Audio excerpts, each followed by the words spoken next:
some fish. We got old girl sitting over there.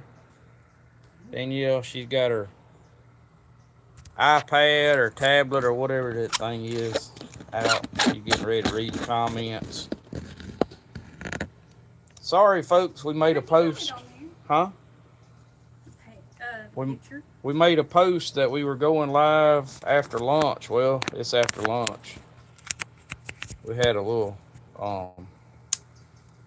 I actually worked last night and I got really sleepy after I made that post. I think it was after I ate lunch and decided I was going to take a nap.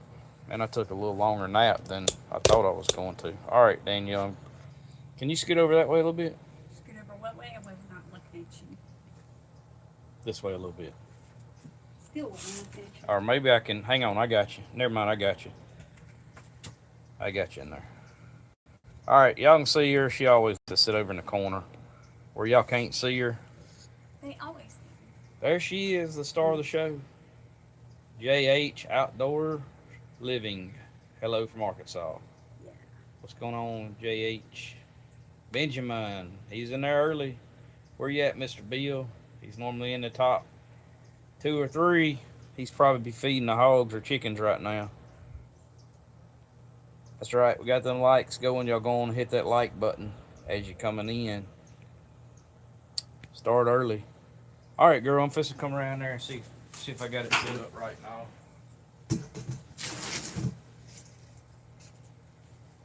Been a while. It's hot here too. Am I good? My hat's in the picture and everything. Let's see. You got the No. nope. No. Whoa, I'm like chopping the top of my head off there. Yeah. All right. Well, let me. Hello from Illinois. I need to go probably Good afternoon, Norman at down. All right, y'all, give me a second. Let me get everything adjusted up. How about that? Georgia's in the house. I bet that's gonna be all right there.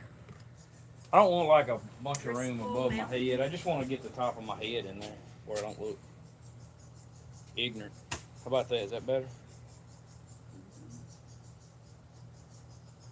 No. Yeah.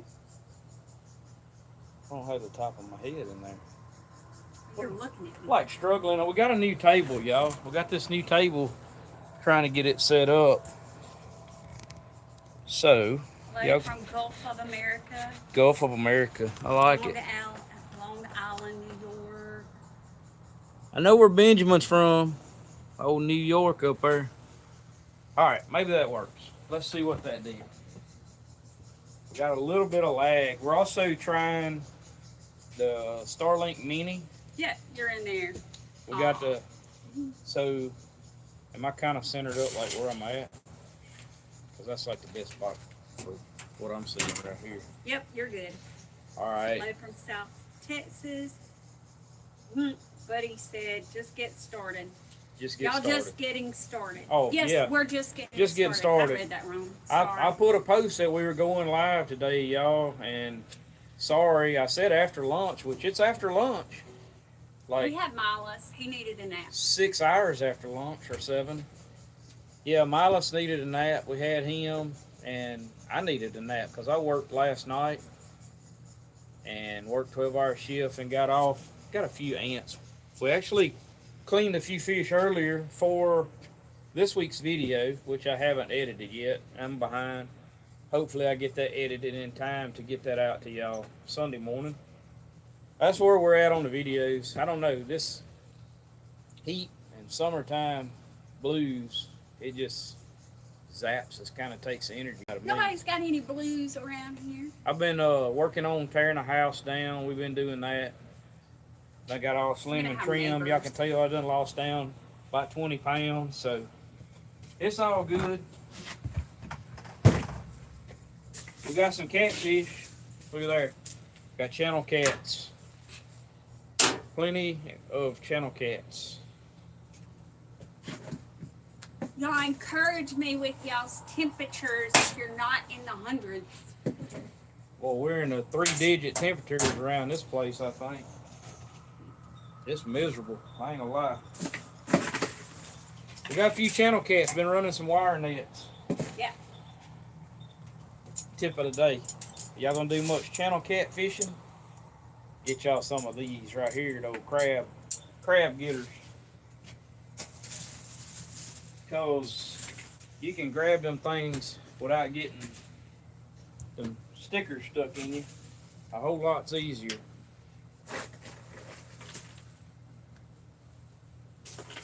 We just got the small channel cats today. It's too hot to be doing a lot of hard work fishing. How y'all doing? We're doing good. How are you? How many you got on? It says on here 49. 49 people. Y'all hit the thumbs up when y'all come in. Hit the like button. Idaho is a hot one down here in South Texas. I'm at. Did it fix the thumbnail or not? It was on there Why is it locking up? Or is that not locking up?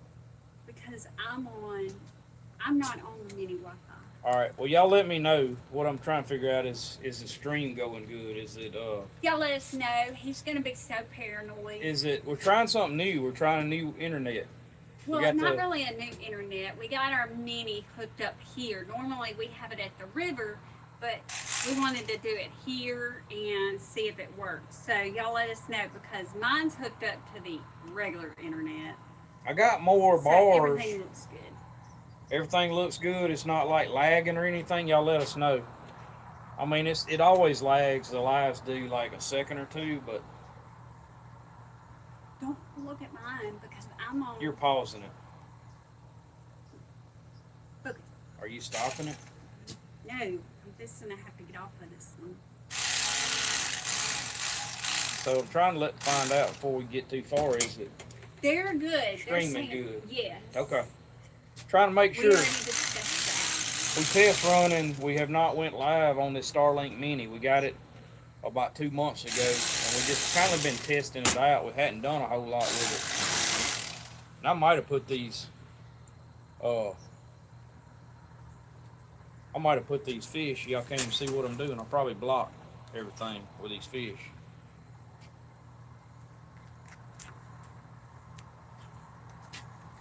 Got the small channel cats doing some fillets. I'll be doing a little filleting in upcoming video. Little fish cleaning video we did. Kind of a little fun one. Danielle's actually doing some fish cleaning. So that's gonna get real. Y'all talk to her nice. Maybe she'll do some filleting in the live. I don't know I if she doubt will it. or not. She done had her shower. She said she probably. No, I didn't have a shower. I had a shower here.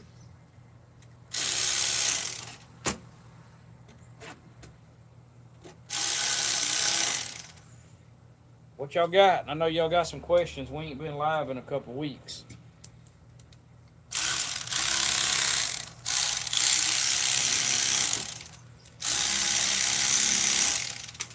Talk a little about what we got going on, upcoming videos, all that good stuff.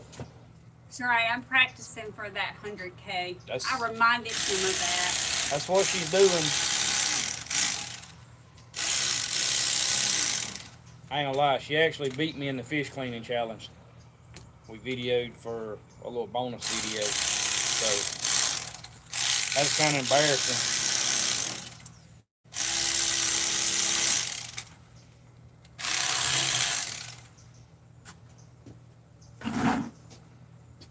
What you got? You ain't reading the comments. Because you asked him a while ago if it was any lag, and that's all that's been talked about. Oh, right that's now. all it's saying 'Cause is you were kind of stressing. so there's about it. nobody saying there's any lag.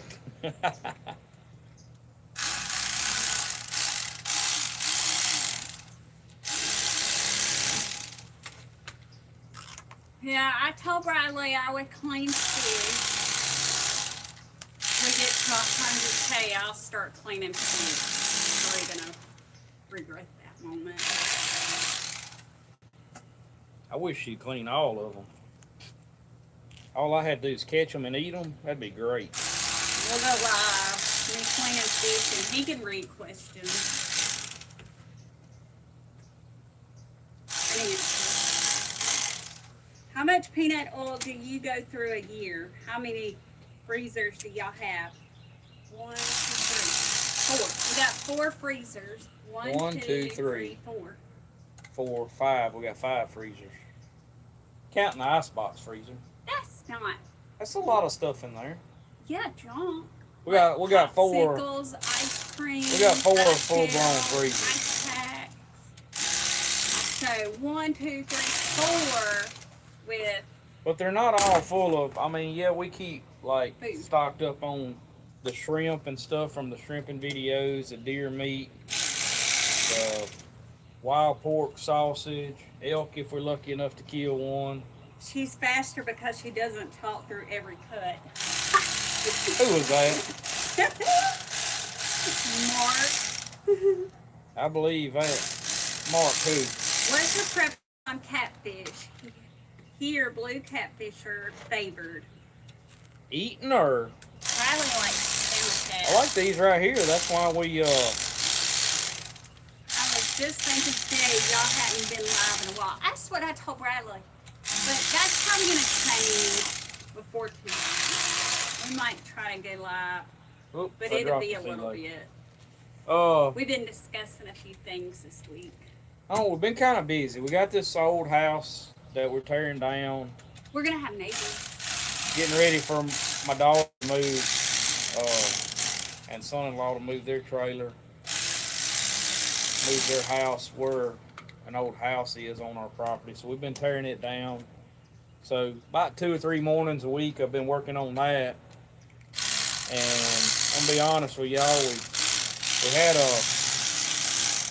If you haven't seen, I know some of y'all have seen it, but if you haven't seen it, we had Mr. Brent Reeves from the Meat Eater Network, from Meat Eater TV, podcast, all of that good stuff. He's part of their deal. And he come down, when was that? Willie made it. 2 weeks ago, and Yeah. did some filming and did a podcast on us and the channel, and just good times catching fish. We've been talking a couple years and just hadn't never got together. Been talking about getting together, and he finally hollered at me and said, "Hey, let's do it." So he come down and took him down on the river. We did some bank pole fishing, had a good time. Ate good, caught some pretty nice fish for it to be as hot as it is. We caught one fish over 30 pounds. Didn't weigh it, but 33, 34 pounds, something like that on that one. I think we fished 2 nights. The first night the river was good and it was up a little, and we caught 10 flatheads that night, and they did some filming for his podcast. Some of that may come out in a later like bonus footage episode.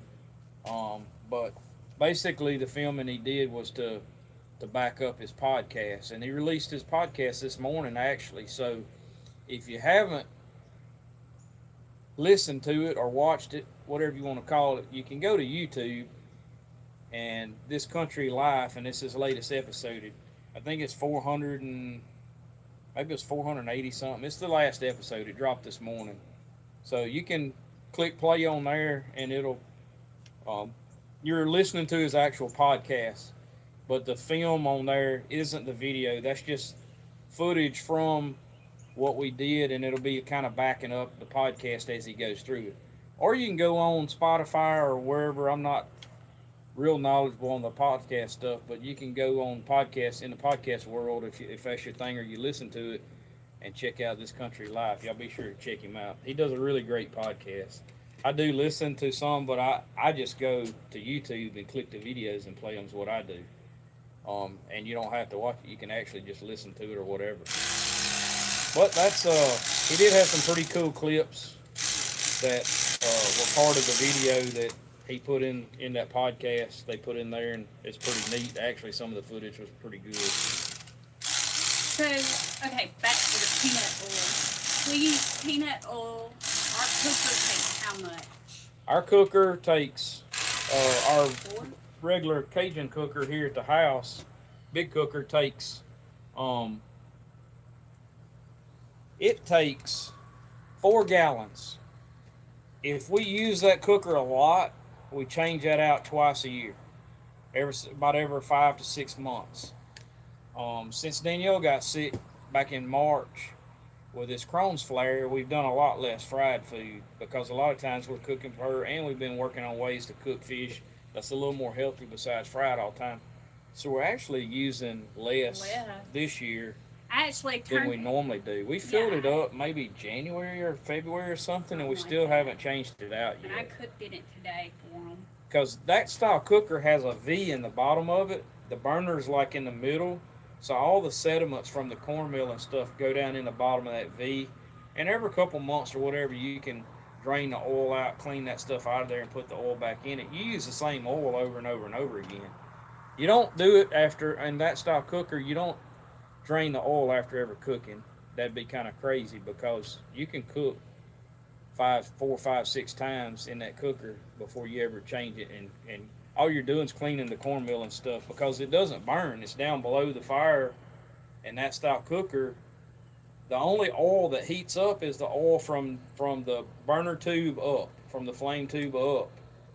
The oil underneath it, you can drop a French fry down in there and it won't even fry. It'll never even cook because it's just going to stay raw. So nothing down there below it burns. That's what's great about those cookers. You can cook and cook and cook in it and nothing burns.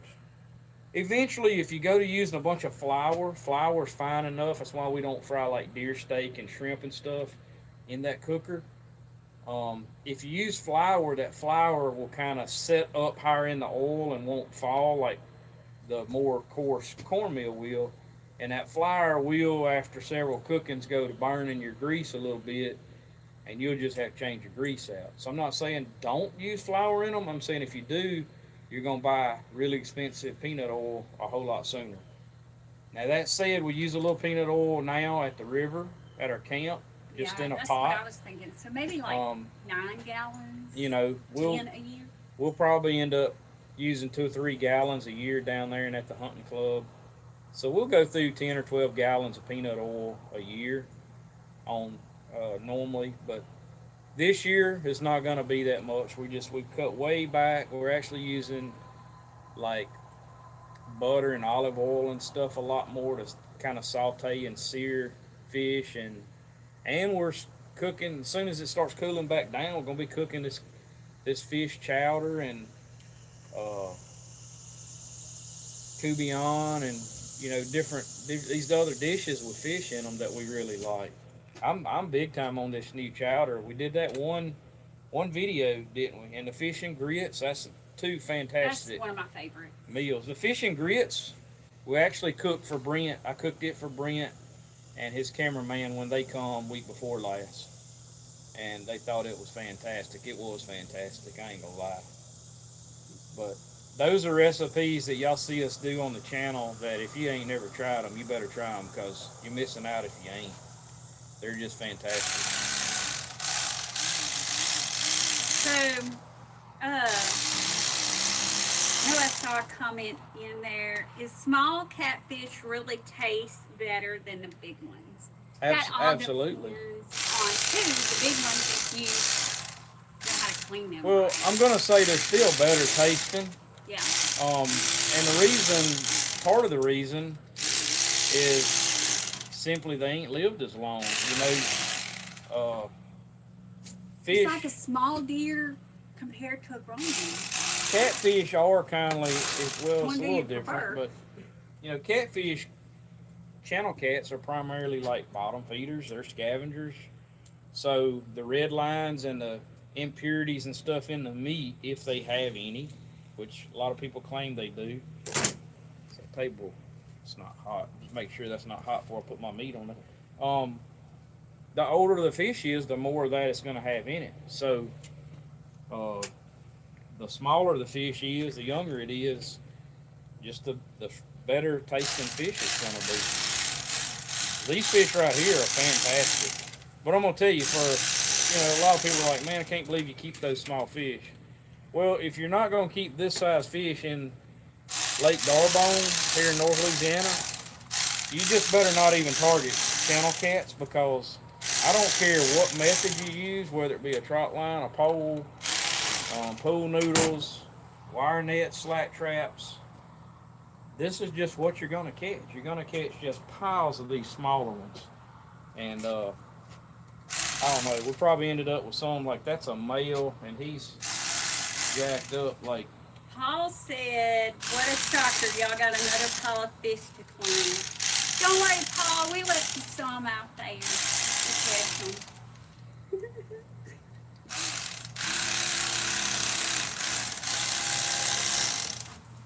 Oh, you did have a question. Why do you cut the neck of the catfish? To pop the air bladder. That's all I'm doing is popping the air bladder. So whenever we feed our turtles in our pond, they sink down. But there's a couple of birds that still manage to get them.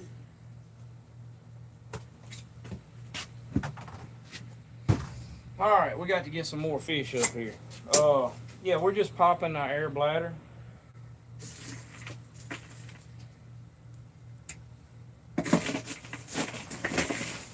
I don't know what y'all do with y'all's fish remains. You can, I guess a lot of people live on a lake or something, throw them back in the lake or whatever.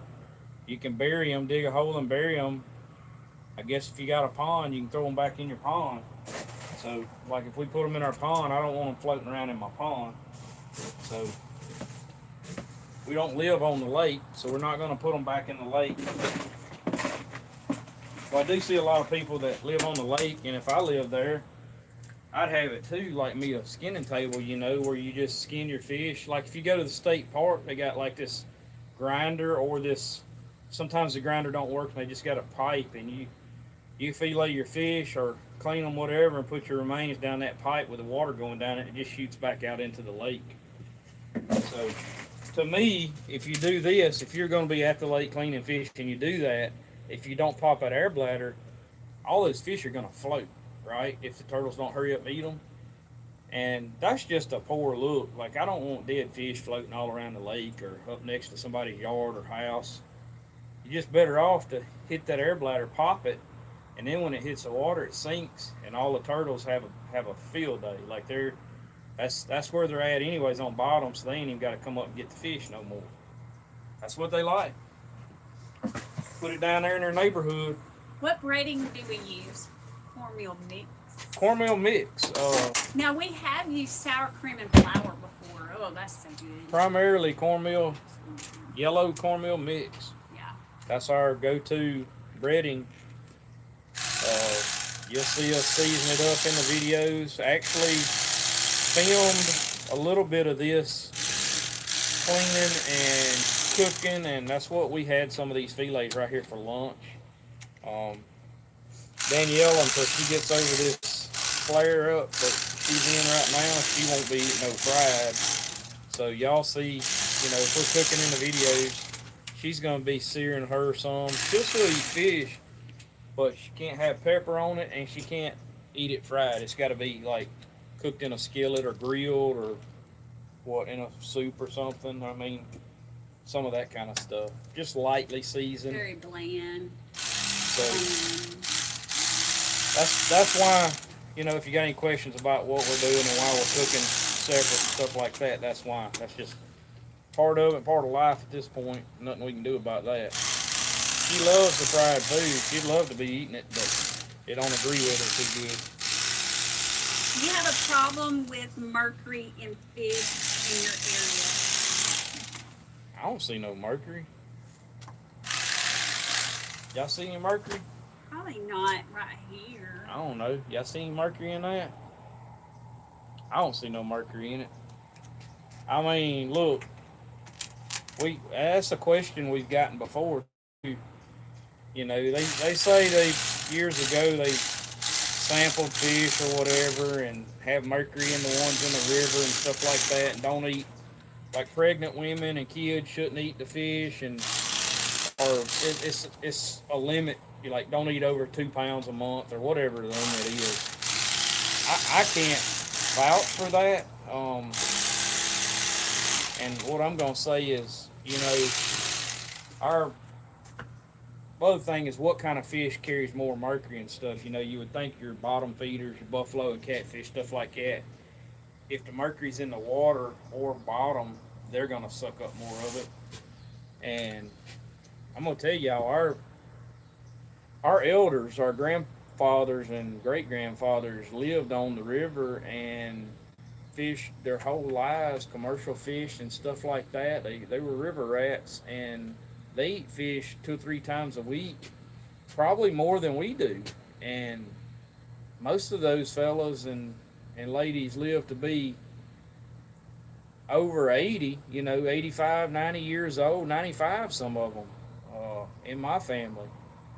And I don't know, you look around now and you see a lot of people that don't make it to 50 or, don't make it to 60. And if they do make it to 60, they never hit 70, like, because, I contribute to, like, you can kind of pick your battles, right? You can get hung up on there's mercury in the fish, I shouldn't eat those fish.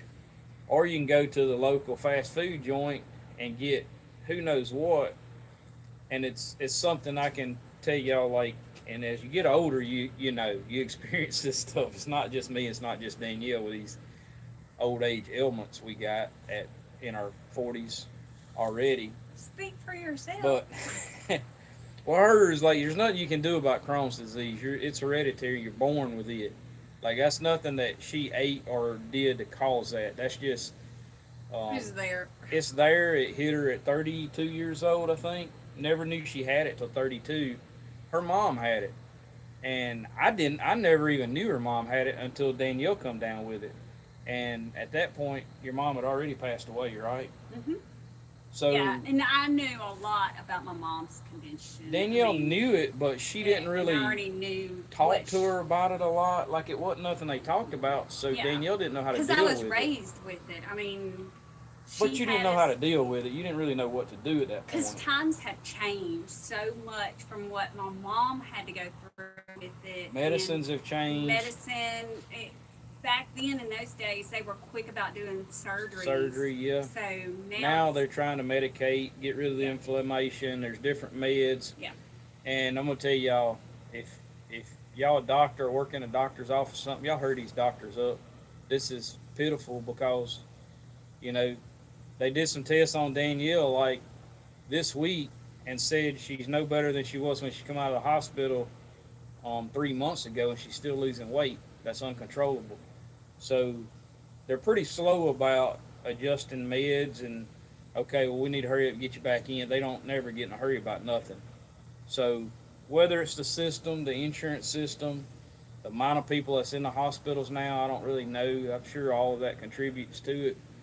But if you're in the medical field, you see it, because we know people that's in the medical field and they're just like, oh yeah, it's just the way it is. But it don't help us none, so it is what it is. We're sitting here in limbo, like wondering what our next move is. So that's that.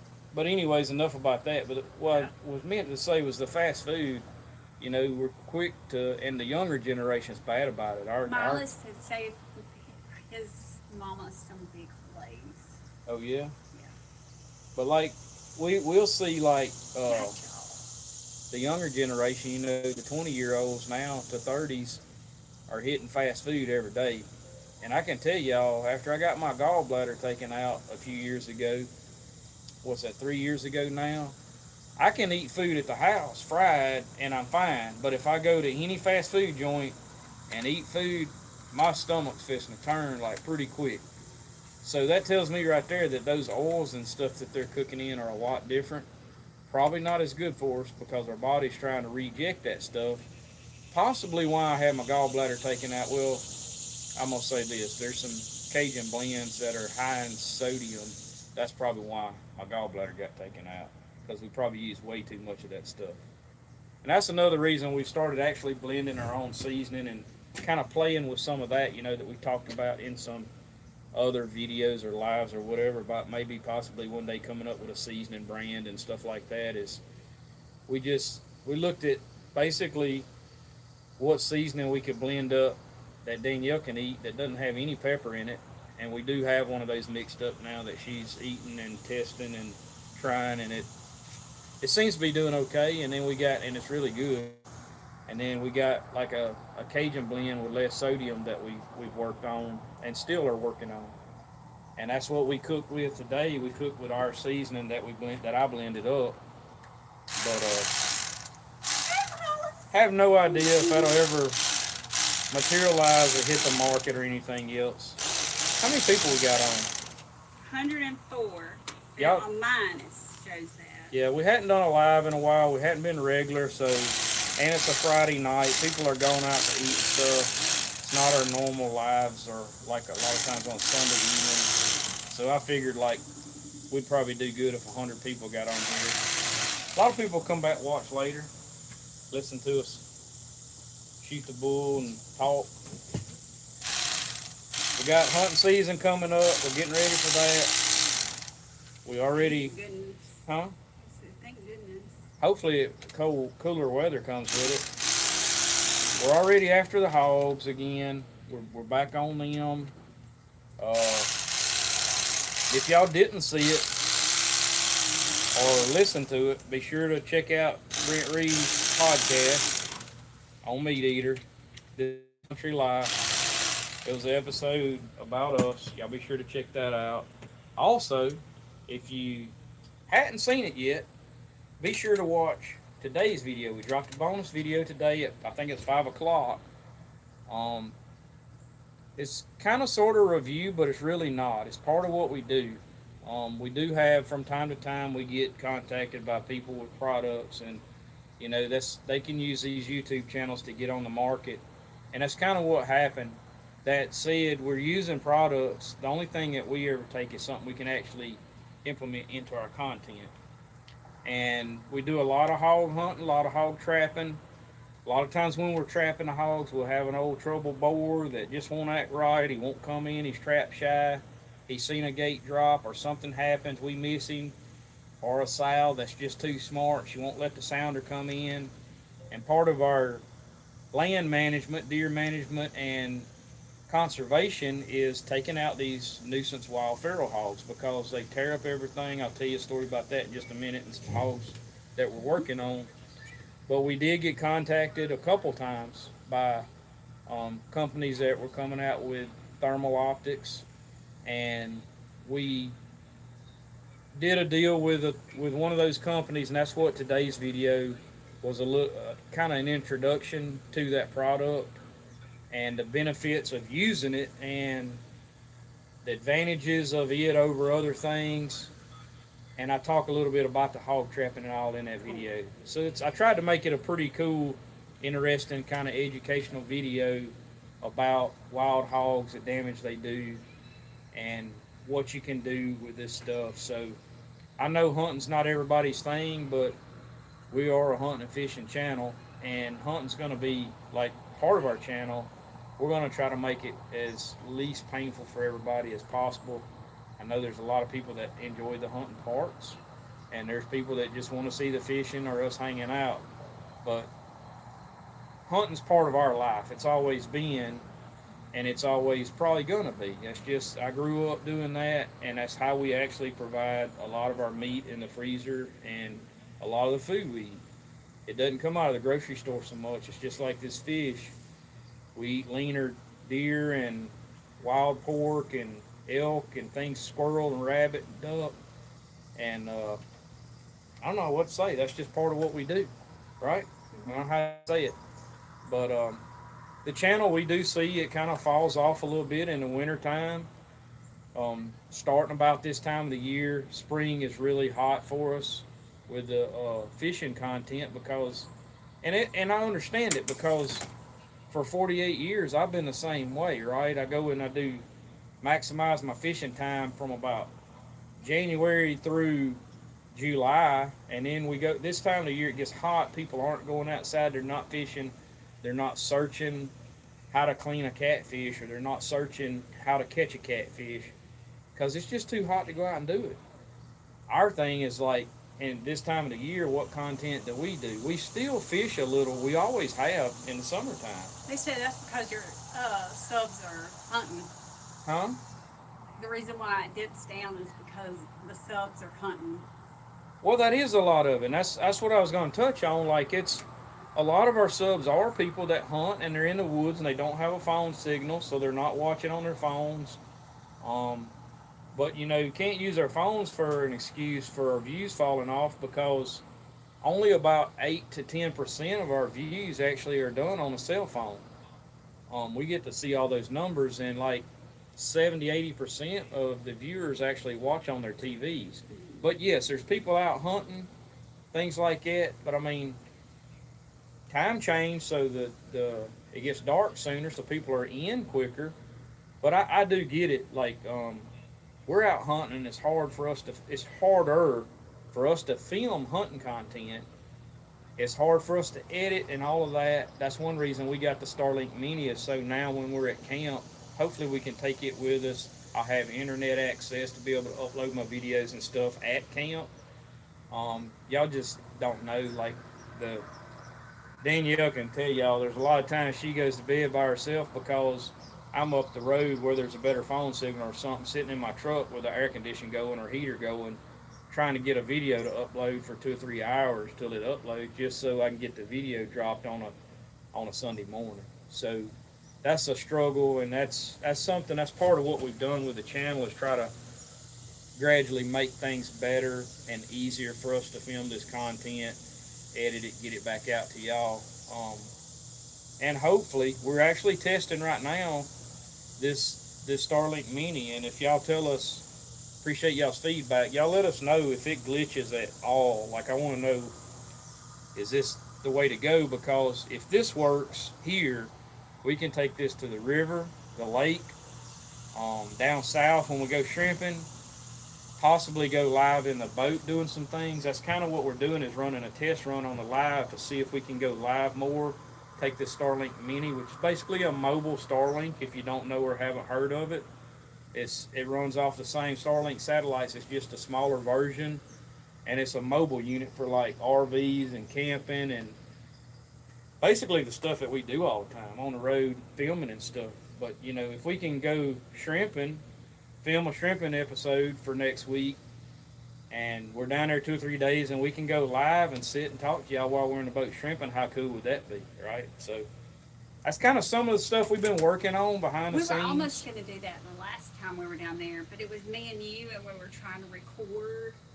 Yeah. And we just decided, no, we don't want to do that. The last 2 to 3 weeks have been really hectic for us. We come back from South Louisiana. We went and bought a camper. We were setting up a river lot. Hadn't been down there in a week, by the way. We were setting up a river lot in the camper. Had a few repairs to do on the camper, tied in with that, tying in water lines, sewer lines, all that, getting all that taken care of, electricity and all. We were really busy, and in this heat, that stuff was just brutal, digging ditches and stuff down there. Y'all seen in some of the videos, I was absolutely torched. But, yeah, we've been really busy, but we're actually working, and we're working through Danielle being, not at 100% too, because she's probably 60-65% right now, and we're still trying to fight through all that for a better future and make it easier on us with the YouTube channel, keep it going, and expand on that. That's where we're headed anyways. I don't know, hopefully I'm giving y'all some we got a question. Information. Probably got a lot of questions. What you got, girl? So, one was about hogs. Hogs? I know this answer, but I'm going to let Bradley do it. So, why, on the small boars, do we not castrate them and let them go, that kind of stuff? Is that the full question? Yeah. Okay. Yeah, no problem. Bar, hog, they eat much better. No problem, and I wish the states would work with us on that, because 100%, if you castrate a small hog, even a wild one, turn it loose, it's going to become a bar. It's not going to breed. It's not going to be lean. It's going to lose its armor, its shield. It's basically going to become like an inactive sow, right? It's going to sit there and eat, get fat and sassy, and live happy ever after. Until we come along. Or somebody's mean bulldog.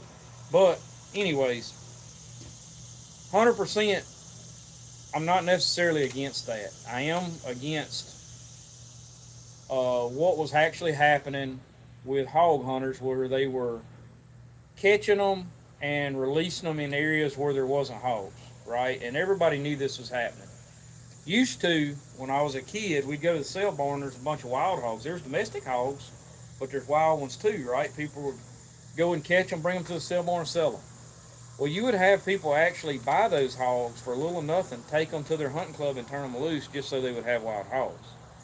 And all the areas that didn't have hogs started getting a few hogs, and you started seeing it, you know, not really overpopulate, but you started seeing a little bit of like expansion on hog zones.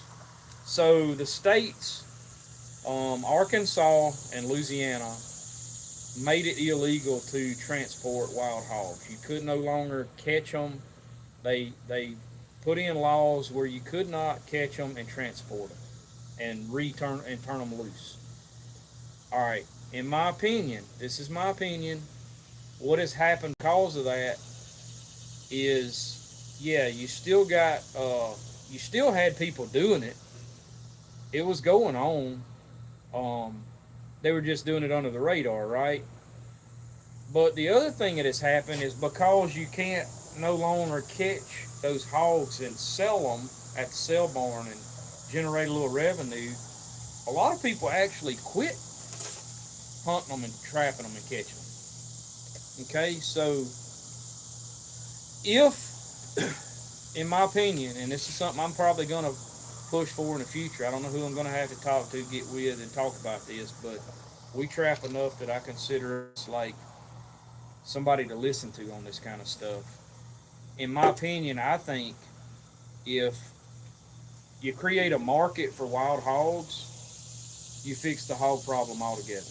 If you create a market where I can go and catch hogs and either pay for my expenses or generate a little revenue, and don't tax me to death on it. Who cares about the taxes, right? Because let's be honest, if you get some old country boy to go out there and rid this whole area right here of wild hogs free of charge, let him have his money. If he makes $100 on it, let him have the $100. Don't tax that man on that. Like just go on and null and void the taxes on it, where he ain't got to pay taxes on it, because you're beating him up over nothing.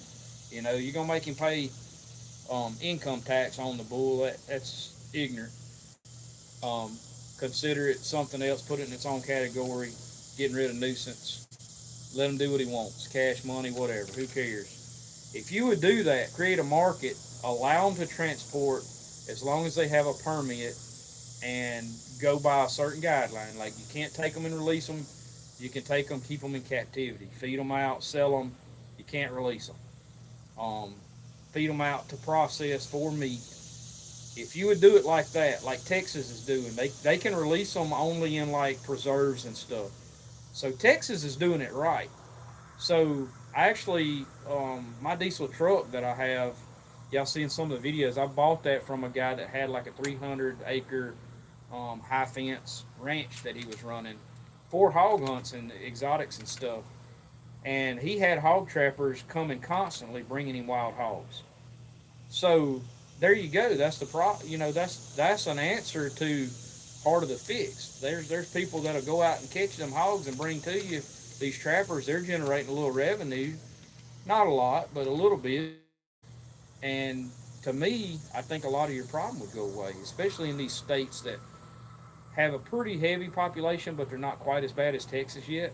I think you would see us suppress the population enough that it would make a significant difference. That's just something that I've thought about. I've been thinking about this for 2 or 3 years. It ain't just dreamed up. I've been dreaming this up for a couple years. Is, maybe getting with state departments and trying to push. I just didn't feel like we were big enough to do this yet, but really push for some kind of permitted transport, or create a market for wild hogs, plain and simple. Now I will say one thing, and we've participated in this recently. It hasn't come out in the video yet because I haven't released the video. Hunters for Hungry is taking wild pork meat, and they have a program where they raise funds and give a certain amount of funds to the processor for them to process wild pork. They basically grind it up and send it out to shelters, churches, community, whoever's will cook for homeless and needy people, donate it to the needy. There is a program, Hunters for Hungry. We all heard of that. If we hunt very much, you can donate a deer, donate a hog, whatever.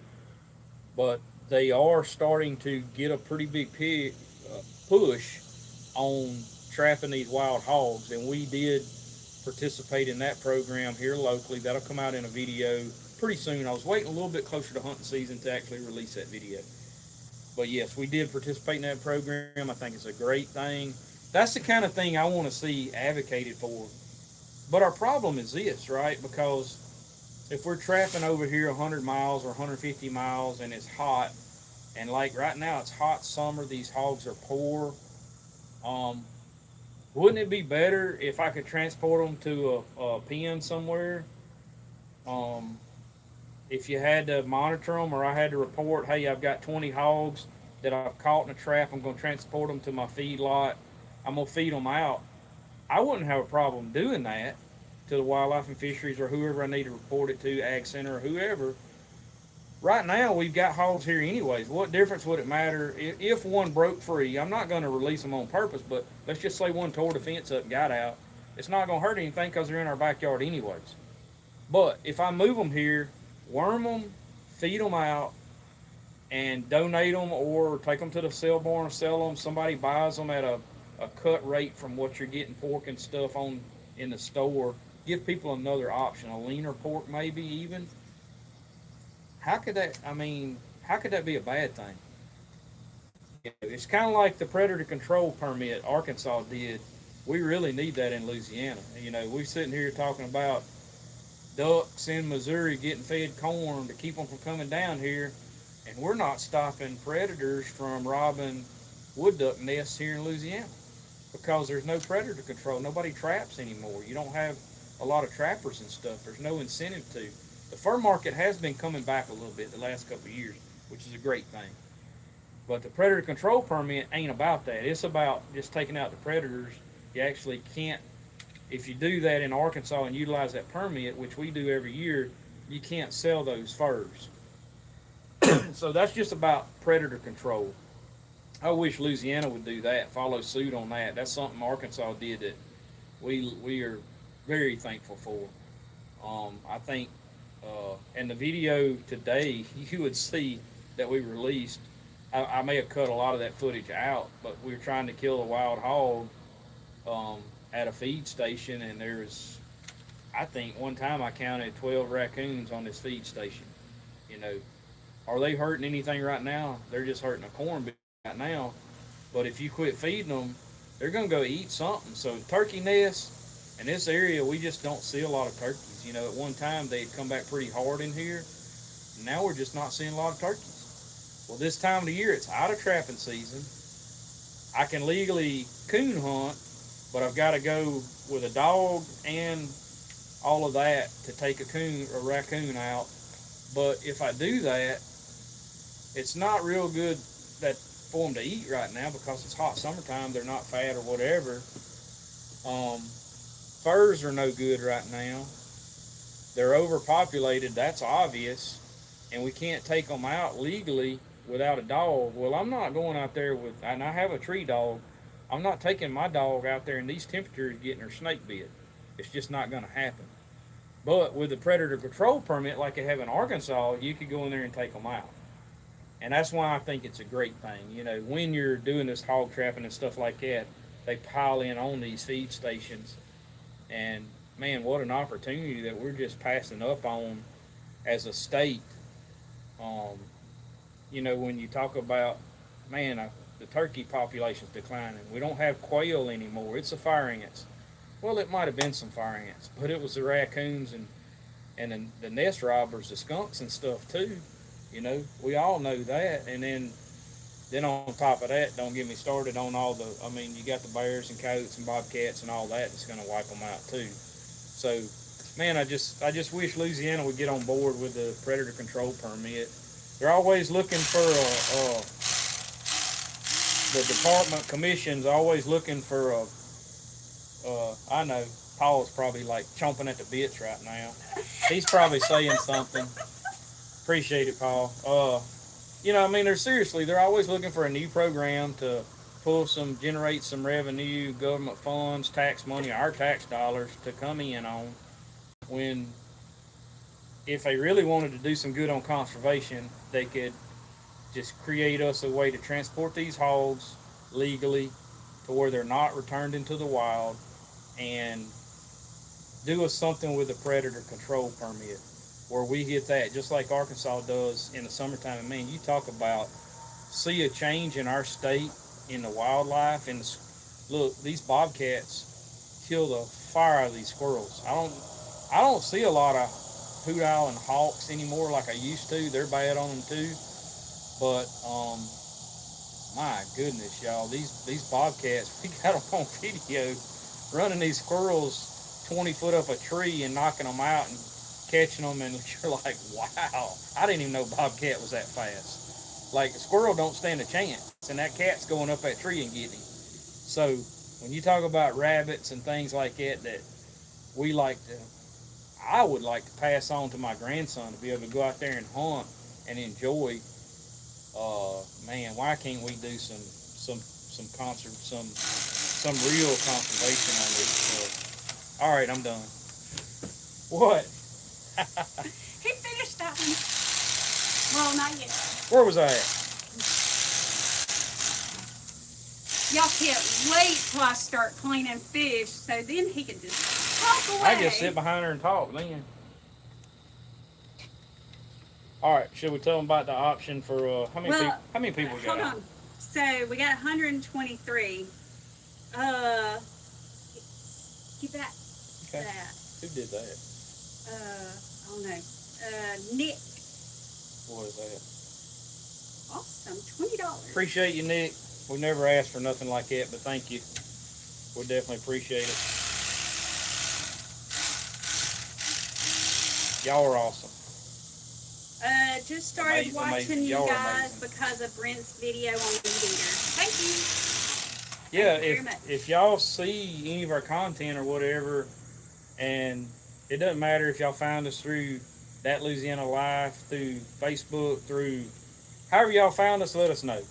And I would appreciate it if y'all found us through Meat Eaters Podcast. There's probably going to be a video. I think he's going to put a video out. He's got some footage and some filming that he did that it kind of goes along with if you watch the video on YouTube, or I know the podcast goes everywhere and you can listen to it, but you can also watch the podcast, and he plays some of the clips from what we did. But I know he's got a lot more footage because we caught 10 flatheads that night. Their night. They had a night and I had a night. It was going to be them for 2 nights. I just said, hey, y'all come fish, do what you want. And he was going to film, and after night 1, he's like, dude, I got enough. Like, I don't need no more footage. And he's like, let's just hang out and fish or whatever. And I'm like, well, I wasn't going to ask you this, but I need a video for this weekend because we didn't have a video film. We was going to have to do like a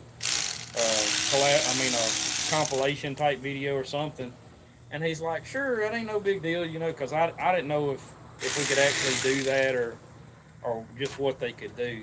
So he was really cool about it. We was able to film a video and kind of show it's a little different. It wasn't what we normally do. It was a little bit of a behind the scenes type video. If you haven't seen it, go watch it because it's a pretty cool video. But they've got some really great footage. It wasn't used in that podcast. So I think he's going to come out with like a little bonus video on that trip. I'm not sure when it's going to come out. It'll be probably in the next few weeks, maybe. I'm not real sure. But I got a feeling that there'll be more coming out. And when it is, I'll share it to the Facebook page. But hey, y'all go over there and subscribe to them. I mean, they're a massive, Meat Eaters a massive network. If you don't know what they are or who they are, they're a huge company. It's a lot of people like Brent going out and pulling content for them. They got some really good stuff. Me and Danielle were watching them before we ever started YouTube. We was watching Steve Rinelli on Meat Eater TV for, I don't know. I like the way he laid his videos out. Real informative, always informative about stuff.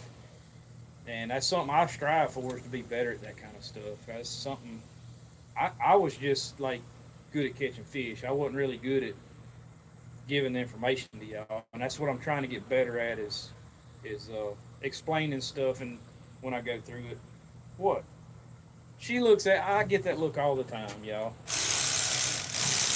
Anyways, y'all be sure to check it out if you didn't. But if you did find us through that, please let us know. That way we know that outreach helped us out a little bit, you know. And look, we're happy to get one subscriber from anything they do. But if we get new subscribers watching, 50 new subscribers watching, then fantastic. Willie said, tell Bradley I found him in middle school. He did what? He found you in middle school. He found a picture? What'd you find, Willie? A yearbook? I don't even know if I've got one of those yearbooks. If I do, Mom's got it in Mobile. But I don't even know if... Not here. I also had a cabin burned with a bunch of my personal stuff in it that I don't really remember what all burned up in it, pictures and stuff. And I lost a lot of my belongings when I was 16 or 17 years old. So a lot of that stuff from high school, stuff like that, if I had it up here, I lost it. What'd you find, Willie? Let me know. You got a picture? I don't know. They can't post a picture on there, can they? Hey, they can't in the comments at all, can they? I don't think so. I bet I was good looking back then. Said YouTube for this senior. Nick said, man, I don't know how long I've been subscribed, but love everything y'all do. We appreciate that. That was Nick. Appreciate it, Nick. Really appreciate it. Appreciate all y'all. Yeah. Especially all the comments and stuff. I mean, y'all the ones that keep the lives and Y'all's stuff going. patience. Y'all's patience when I get on the rabbit trails.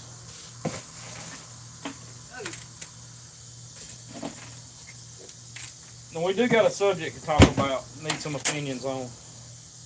We got 140. 140? Your bait pole videos have helped me catch more fish. Who is that? Nick. Nick? Where are you from, Nick?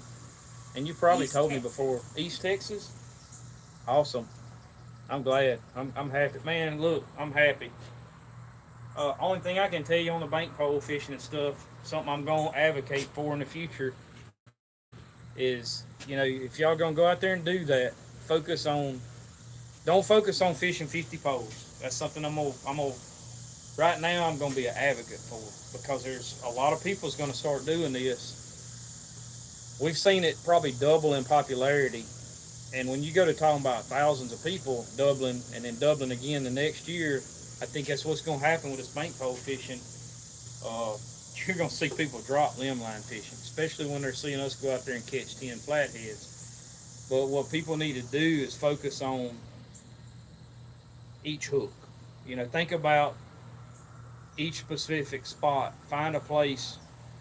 Focus on where you can catch a fish, not a bunch of high probability places, because high probability is not going to catch fish. And when you figure that out and learn that, it's gonna be a lot easier on you to go out and bank pole fish, because it's not easy to keep 50 brim alive or 100, or, you know, if you're fishing 50 bank poles, you may as well use cut bait, because you're not going to keep your bait alive. You said, oh no, limb lines are my go-to 100%. Oh, I like the limb lines now, don't get me wrong, but our problem with the limb lines this year is the river being so low. I love my limb lines. I can tie them on a whole lot quicker than I can put a bank pole in. So we love the limb lines and catch the far out of them. And look, we don't have to catch a lot. I enjoy the nights we catch 4 or 5 fish. I like the limb lines in the cooler weather, that when the water's high. Problem is, you know, with this problem with Columbia, the lake and all, I mean the Lock and Dam having a hole in it and them trying to keep the pressure off of it, they're keeping the river 2 or 3 foot below pool stage, what it normally is. And the river's so low, we never had any high water this year. So it's not up in the limbs, in the timber. So the bank poles saved us this year, you know, for us catching fish. Still, don't hit me. What's wrong with you? It was a bug. I don't care. You're as bad as Daddy was. Daddy used to do that. Oh my goodness. He did that on our He wedding day. He would I sneak got a up. spot He on would my sneak wedding up behind dress. me, and he wasn't no bigger than me, but he would sneak up behind me, and I promise y'all, like, he'd see a fly or a mosquito, and he never would kill it. Like, he'd miss it every time. Oh no, I got this one. And it'd be like on the back of my neck or my shoulder or something, and you wouldn't be expecting nothing, and he'd walk up behind you, and his goal was to kill that thing. And I mean, he would just come from back here and wham, and like, I mean, you know, it's a 220, 230 pound man just walking up behind you and knocking the fire out of you. Like, he would do that, and I mean, it would just like hang the reds on me. I'm like, what did you do that for? Well, there's a mosquito on you. I said, well, let him bite me. I remember honest, him doing that at our honest to wedding. goodness, it wouldn't hurt as bad. He But saw it'd a be bug a on my fly wedding or dress, and anything. he was like, "Pow!" Yeah. Yeah. In Miss the those middle days. of the wedding. Yeah, it was, oh yeah, if he seen a bug, he was gonna stop and like everything, shut everything down. We fixing to get this dude. But you can laugh about that stuff now.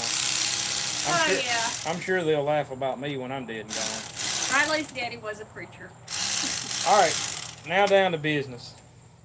See what y'all think about something. How many people we got on?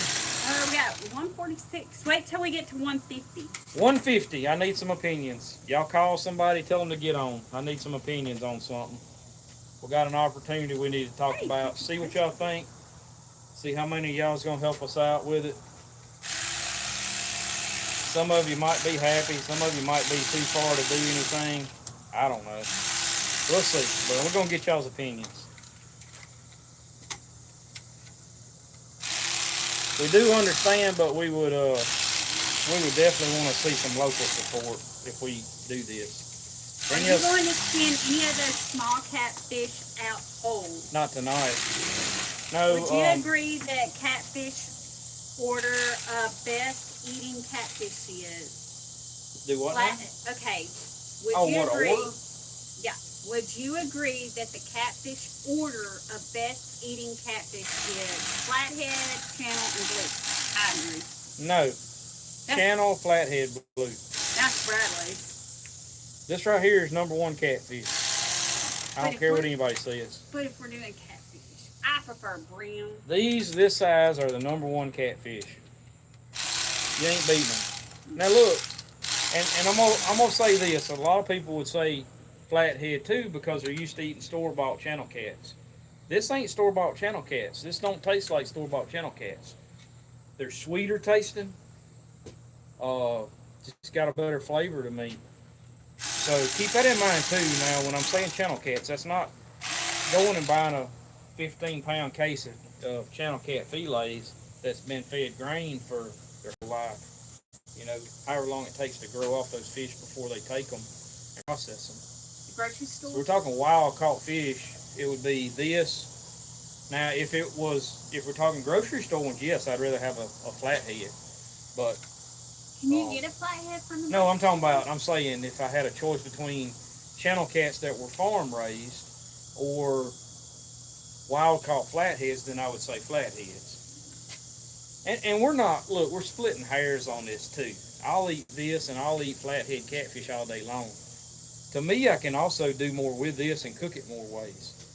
Yeah, I can cook flathead, I guess, anyway, but man, these little fillets are good blackened, grilled, in a skillet, in any kind of coubillon, or they're fantastic in that fish and grits.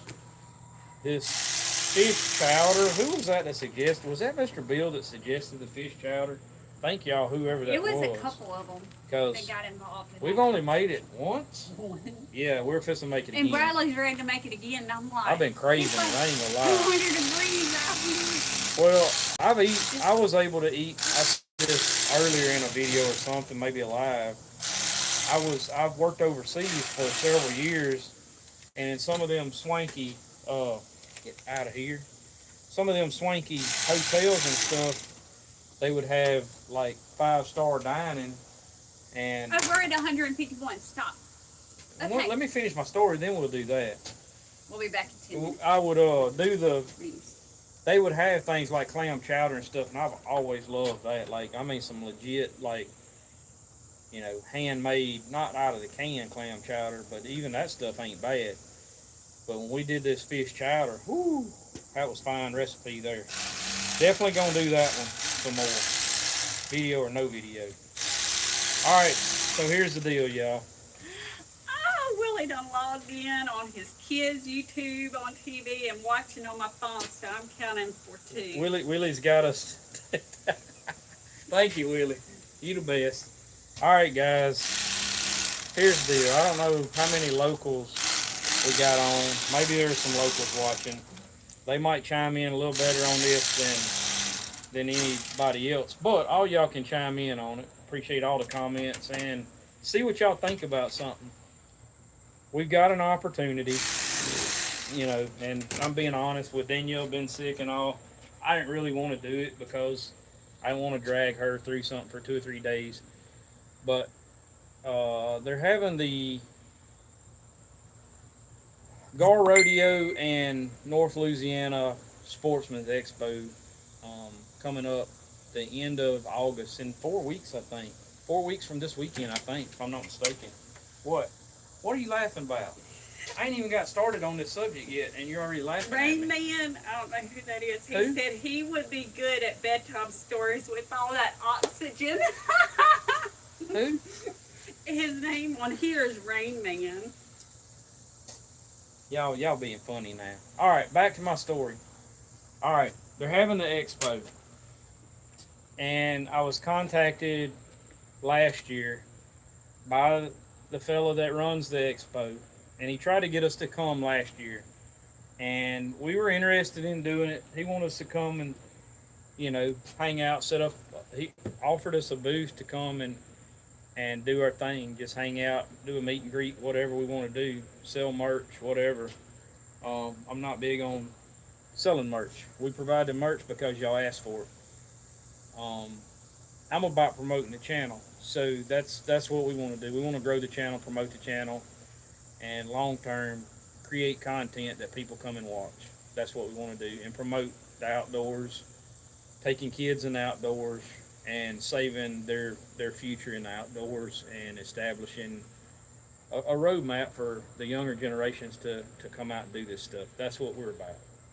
That's our message. And that you can do it clean, Christian fun. You don't have to go out and, you ain't got to cuss to pull views. You ain't got to take your clothes off to pull views and stuff like that. You can actually go out and do this stuff, keep it godly, and pull, an audience, and people appreciate that. That's what our message is. Anyways, we were asked to do it last year. Couldn't anyways because I was leaving that weekend going to Colorado on our elk hunt. So we said, look, appreciate the offer, but it's not something that we just felt like we was ready for anyways, because we don't really look at ourselves as somebody that's going to meet people. And some of y'all, I know if Paul's watching, he's met me twice now in town, just random places, accidental, walked up behind me, scared the fire out of me, startled me, because I'm not thinking like, I'm in my zone, right? I'm just shopping at Harbor Freight or pumping gas, and somebody walks up, and I always, just my habit, maybe I'm looking down, I'm not looking around too much, looking at people. So when somebody's approaching me, it's kind of unexpected because they walk up to me before I ever see them. And then I'm startled, really don't know what to say, don't know who they are, don't know how they know us. The whole time I ain't even thought about the YouTube channel.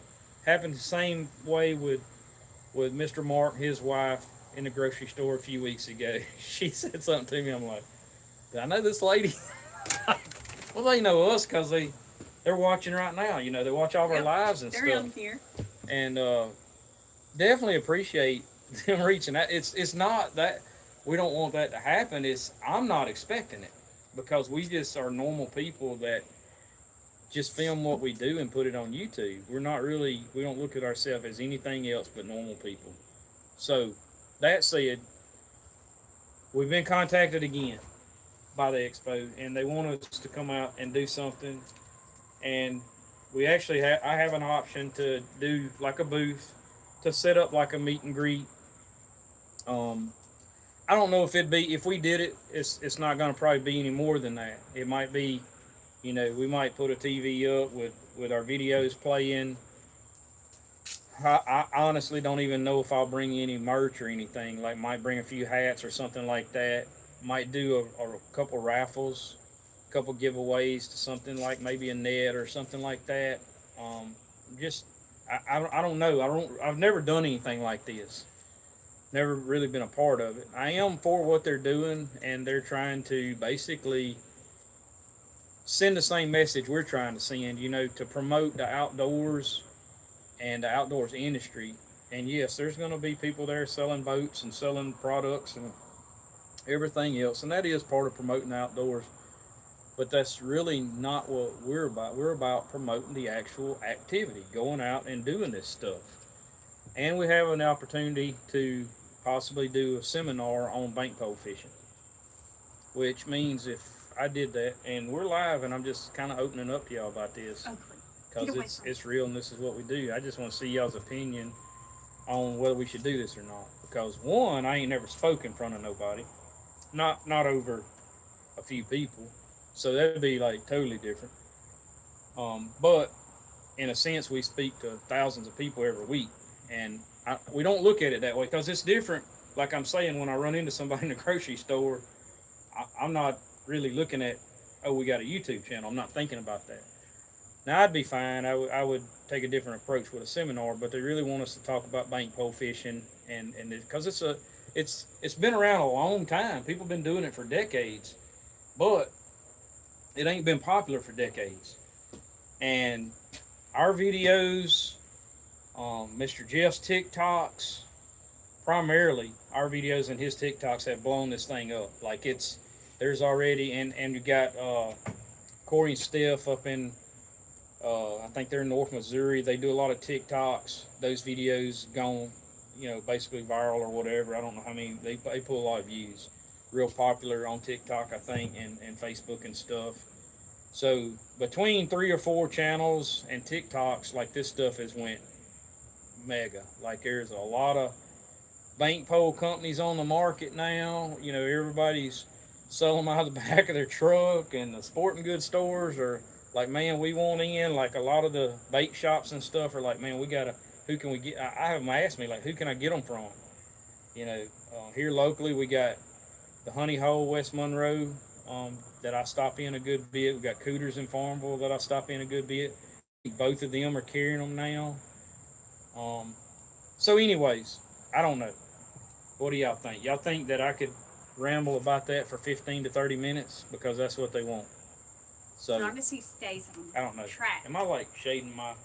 I need like. No, you're good. I don't know. What y'all think? Y'all let me know. Y'all let me know if we should do that. I'm gonna let y'all decide. Just stay and go for it. Yays and nays. How many yays we got? How many nays? But we would have a booth set up, is what they said, and so people would get to meet with us and everything. Yeah, and if we did it, how many local people are that wouldn't have to drive too far? How many local people, is there any people on the live? Or if you watch live later, let us know. Would you come out and shake our hand, want to meet us, talk to us? Not asking you to buy nothing like that, because like I said, I'm not even sure we're even going to make anything available, because all of our... Willie said you need to raffle off a hoop net. He'll come if you do that. Well, yeah, I'm not going to raffle anything. I mean, I'm not going to like make money on it. If I do anything like that, we're going to just have a drawing, and we'll probably set up like, I'll talk to some of my sponsors, see if any of them want to donate. I'm not begging them, but if they want to donate something for a drawing, I give it away. You know, at maybe one at the end of each day, or depends on how many people wants to donate something. But I'll talk to them and see if I can set up some stuff like that. So that'd be a little interactive. People sign their name and phone number and put it in there. Of course, if they draw, if it's small enough, we could ship, and I'll cover the expense of that. I'm not going to ship a hoop net or a wire net, nothing like that. So if they're going to put in for that, when I call them, they're either going to have to be local or be there that day, or and it may be something like we don't wait until the last minute each day to do the drawing either. You know, you might have to come early and put your name in the hat, and a couple hours later we do the drawing.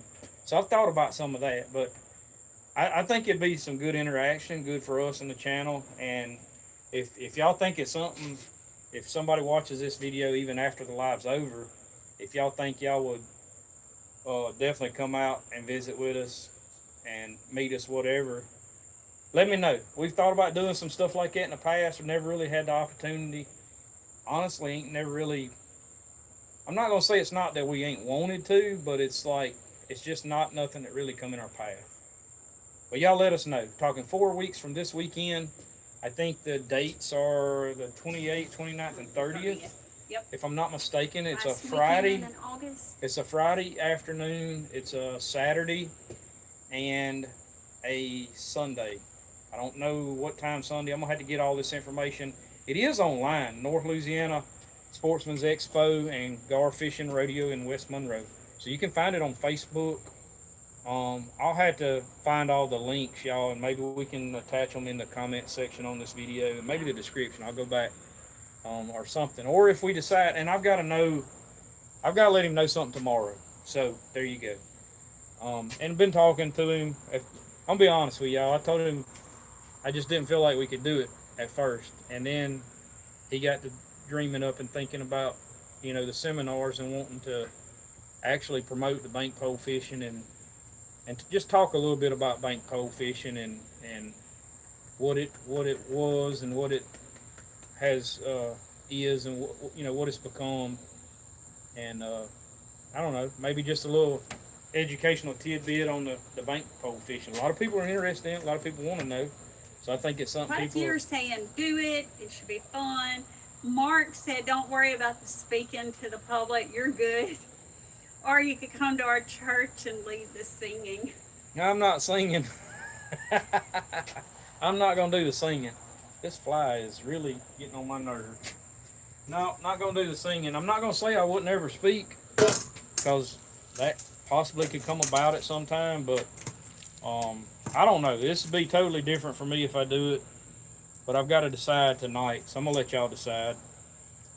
And yeah, I don't have no problem talking, but I'm also talking to a phone right now. So it's a little different when you got a lot of people in front of you looking at you, Just not so, I'm telling y'all, it's different. Even when Mr. Mark's wife, he wasn't with her. He was like on a different aisle when I met him the other day at the grocery store. But even when she said something to me, I had my back turned to her. I was picking some crackers up off the shelf. That's what they said. And she said something to me, and I'm like, I turn around and look, and I'm like, am I supposed to know this lady? Because, that's just the first thought that comes in my head. I'm focused on crackers, right? Because I can't remember what I think it was Brent and them were coming, and I was getting the stuff to make in case we wanted the catfish chowder. We had just left the birthday party. Yeah, but I was getting the stuff for the river.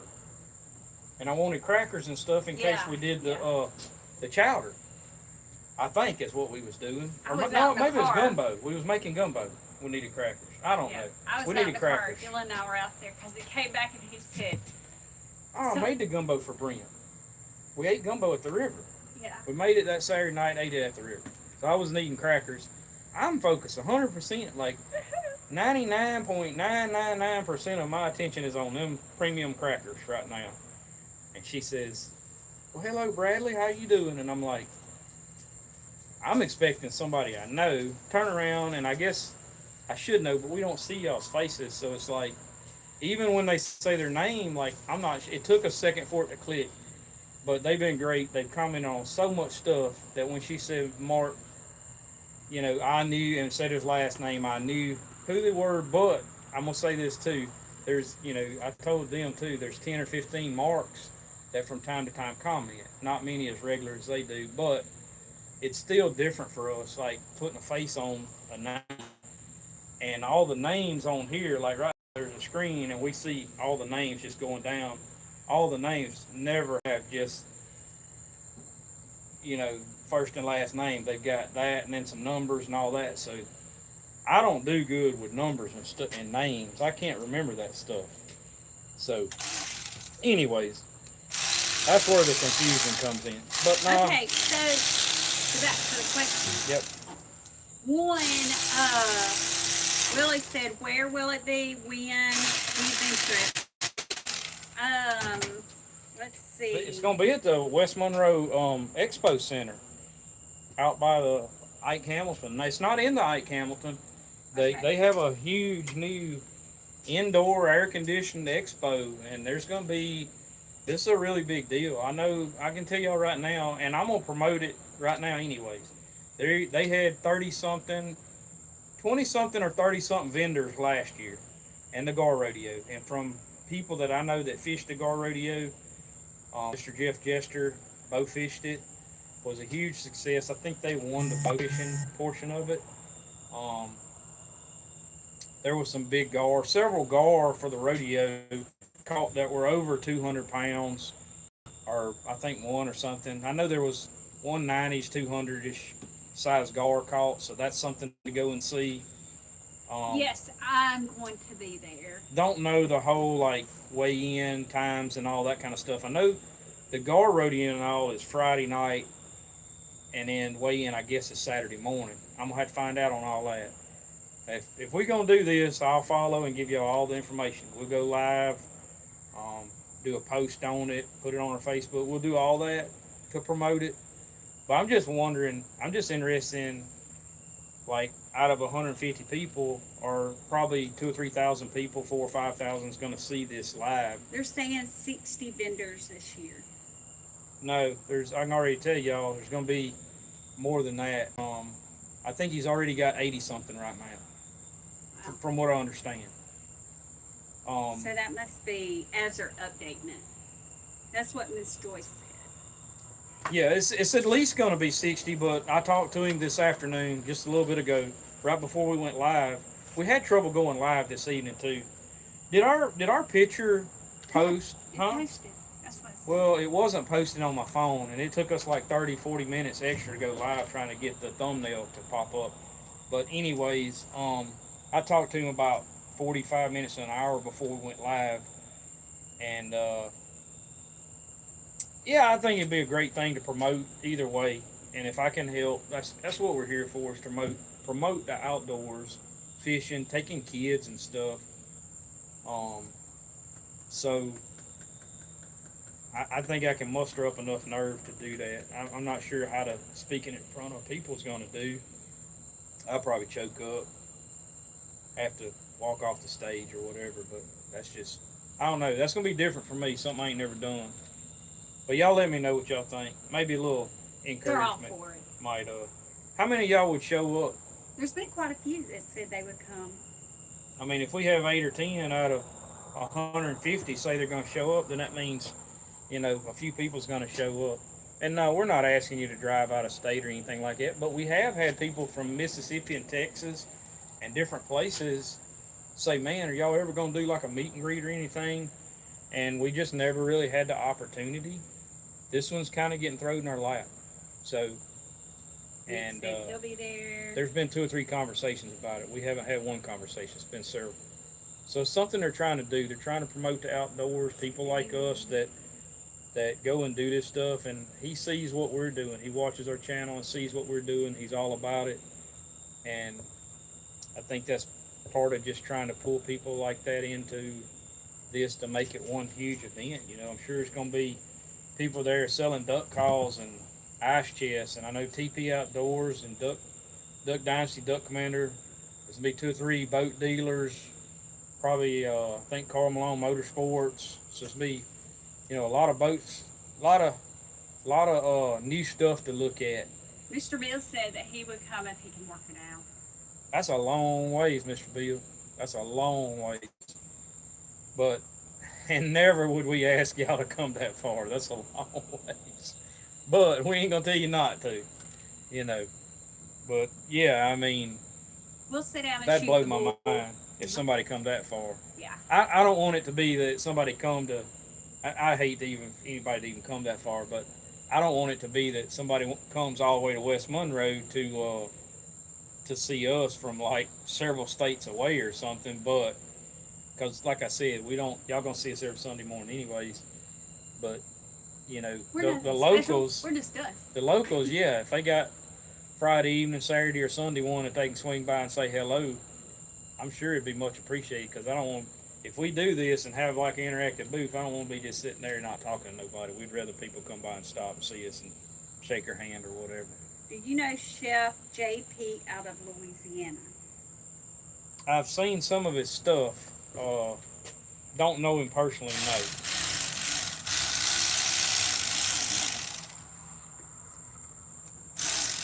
We went to Bow Fishing Worlds tournament last weekend. Also, that was hosted here in Arkansas. Got a video up on our channel from our time. Who's that saying they did that? J8 Outdoor Living. He's saying they did that? They went to the Bow Fishing Worlds tournament last weekend also. That was I wonder was hosted- Jeff and them there, did they fish that? They may have fished that. He normally fishes those world's tournaments. He's Mr. Jeff's a 3-time world champion bow fisherman. That's his son that owns the Opelousas bank poles.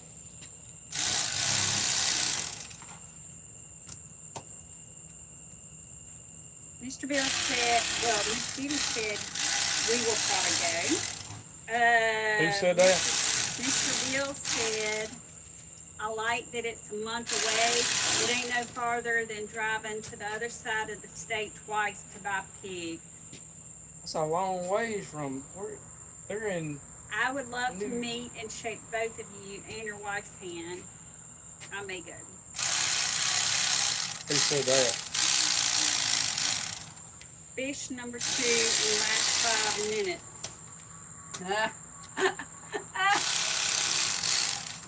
And where are y'all from? If y'all are saying y'all are gonna come, if we do it, and we'll update. Mr. Bill's in Tennessee.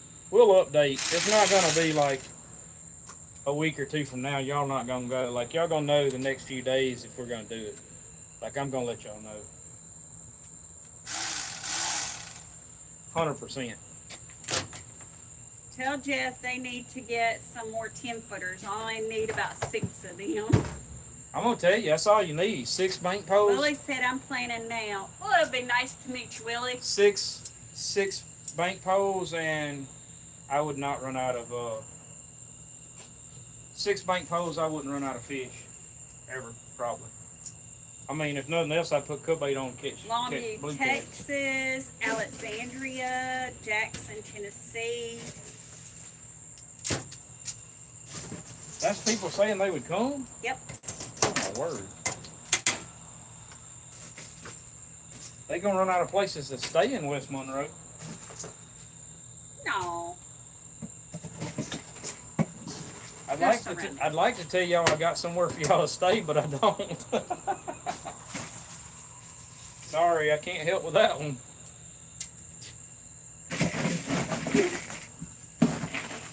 I think Paul what said I got a bunch of 8-foot already and a few 10-foot, but I like 10-foot better right now with the river being so low. Paul said that Yeah, he's the one that said that, he needs 6 more. yeah. Paul, I've been telling them. I talked to Dusty today, and they're in a situation right. Paul, holler at Dusty. I think he's got a few poles left, like 8 or 10 that he'll sell. Call him. His number's on the website. Call him before anybody else does. He may sell them. So that means get off the live and get on there real quick. No, I mean, I know he's on vacation right now, so, but shoot him a message, shoot him a text, something. Give him a call, leave him a message. He may have a few he might ship to you. He was holding back a few for locals.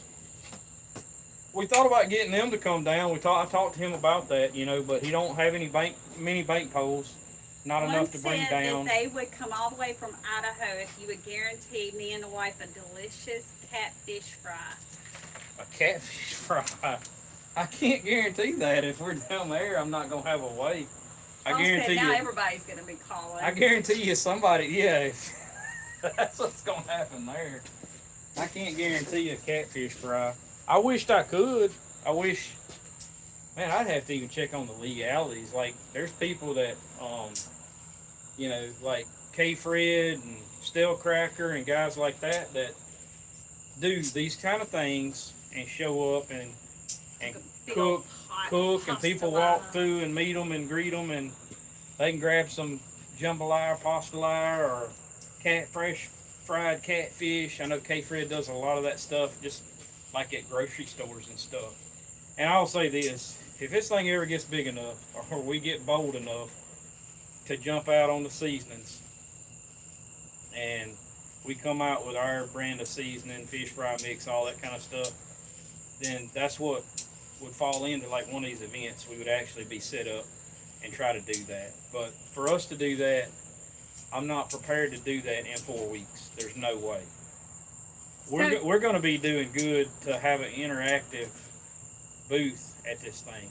But if we got people that say they'll come, I'll set up an interactive booth. Willie said he'll stay in the smokehouse. I'll shoot you a message, Willie. We go way He back. said we'll clean out the smokehouse I'll for shoot you a you. message, Willie. So, Rain Man said please post a flyer on the channel once we find out anything. Oh, for sure. And there's might be a flyer already. We can go ahead and post their it. website and stuff. I'm going to talk to him. He was sitting down eating supper with his wife and kids tonight. He's got some young kids. Great guy. Just talked to him several times this week. He's talked to me.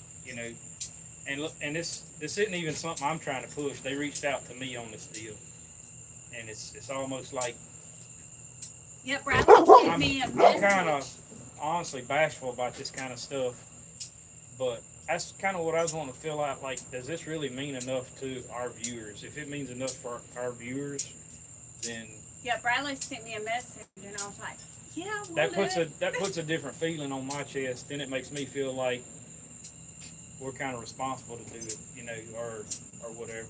I don't really know how to say that. Like, it make me feel a lot better about doing it. About what? Like if we're going to do this or not. We haven't said yes at this point, by Will the it way. make you feel a lot That's better? why I'm talking to y'all about it. If we're going to do this event, We're doing it. if we do it, I'm sure there will be future events. If we do it, everything goes good. And look, I'm telling y'all right now, probably not going to try to sell stuff. We might do a couple giveaways. Probably not going to try to sell stuff. We're just not set up for that. We do have our merch available in the store. What we talked about doing is, and it wouldn't mean nothing to y'all because y'all already watching and y'all have access to it. What we'll probably do for the people that hadn't never seen our channel, something they want to buy a hat or something, what we're probably going to do is have the QR code. QR code like set up on the table, and if they want to buy some merch or something, then they can scan it and have it shipped to their house. Yep. We might have some samples like, here's our shirts, here's what everything's going to look like, so you can look at it. So that in means person. I need to order some more shirts. But those items might not be for sale, or those items might be part of the giveaway for the drawing. Yeah. I'm just saying. But yeah, I mean, I don't think in 4 weeks we have time to set up, like, to have several dozen hats sitting there on the table and stuff like that.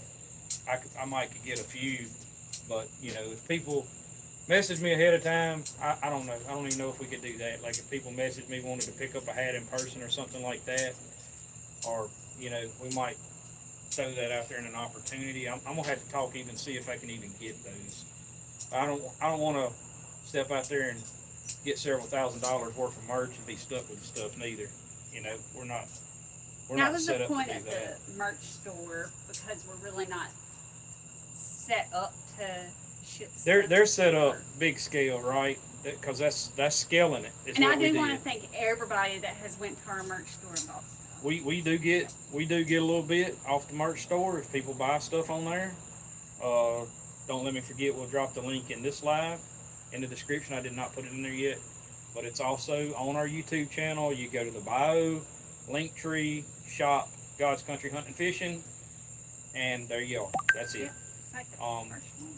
We don't ask people, but if somebody wants, our hats are nice looking. I'm gonna lie, our shirts are. I mean, I wear them all the time now. I'm about to wear all my old shirts wore out and throwing them away. And I catch myself not wanting to dress fish in these shirts because I actually wear these to town and stuff. But now they got fish guts on them. But anyways, yeah, I mean, we got some they're nice stuff. That little blue one Danielle wears in some of the videos, that's actually a pretty nice I looking like shirt on a woman. So I like that color on her. But yeah, uh, yeah, they're good stuff. Y'all want to check them out if you hadn't already. But we never like look. It's more for y'all than it is for us. If somebody wants to have something. But the hats, I wear them all the time. I got the KGN Hog Traps. Y'all check him out. He's one of our product sponsors, Mr. George down there with KGN Hog Traps. There you go, right there. We're fixing to get that thing back rolling. Probably going up there in the morning if I can get all these fish cleaned, and look at setting this hog trap back up somewhere else. See if we can get signal somewhere to put it back into operation again. We've got to move it from the current location, so I got to go up early in the morning probably and do that. What else? What else we got, girl? Appreciate the feedback and all the comments and stuff. Did I bring my drink out here? I don't think Did I so. not bring my drink out here? You want to drink of mine? No, I want my water. It's just water. Yeah, appreciate the interaction, y'all, the comments, all that stuff. By no means would we expect anybody to drive out of state to come see us. But hey, it is a nice event to come to. West Monroe's it's not a bad place to stay. They got some decent hotels. So it's tickets that you have to get. You could probably get them that day. I have no idea They're on none of that. $10 one-day pass and $25 for a weekend pass. Then for students, college, or vets, one day is $6 with your ID. Somebody's putting Weekend that on is- there? No, I Googled it. Oh. Yeah, so you got to buy a ticket to get 14 in. and under is free. Yeah, I That's can't help cool. y'all on that. Nothing I can do about that. But it is supposed to be a big event. It's supposed to be a lot of vendors. He's looking at trying to pack the house on this thing, y'all. Just letting y'all know. And that's what he's waiting on us, because I'm pretty sure if we give him the green light, he's gonna be. He's got 2 ice chests full of fish to clean, and we're just now on our 10th fish. yeah. No. Yeah, I'm Paul pretty. said, "Good Lord, how many more fish do you have to clean?" I can clean them tomorrow. No, I gotta get these cleaned tonight. I'm pretty fast when I quit talking. Yeah, I don't know. I just had that on my mind. Wanted to let y'all live chat's the real deal, y'all. So I was letting y'all live chat about it, see what y'all think. Run it by our peoples. Y'all are supporters. If y'all watching this live right now, y'all are supporters. How many we still got on there? 10? 108. 108. Yep. We're gonna lost. It's definitely going to be a long night We lost people talking about it. for him. No, I'll knock these. I ain't got that many more in this ice chest.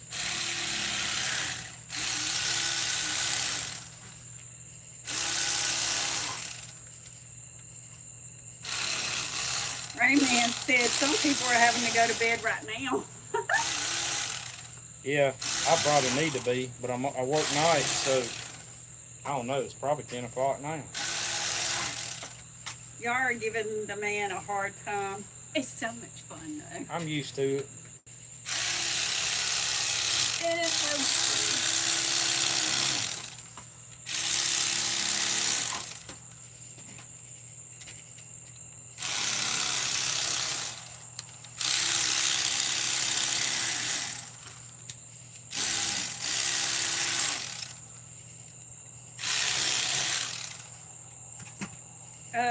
Soon as you say I'm going to get tickets,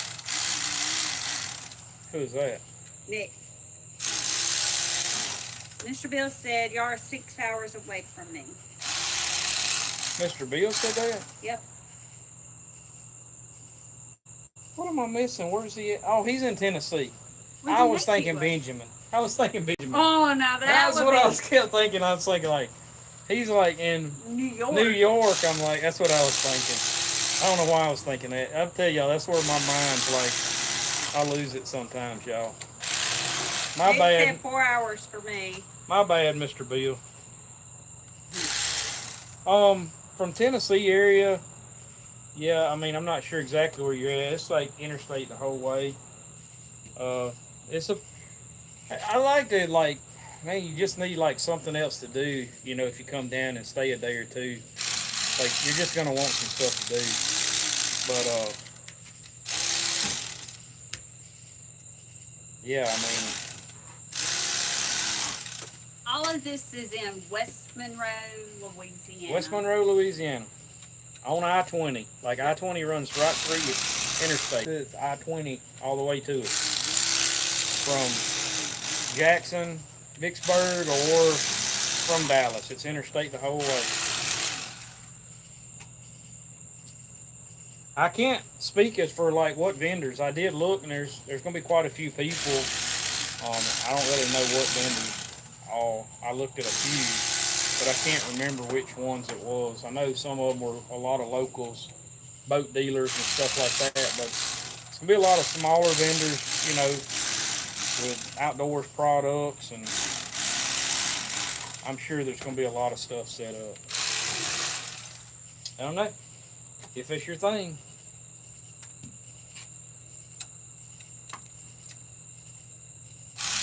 It's fun. Sorry, I wish we had more to offer. Smile and a handshake's probably about it.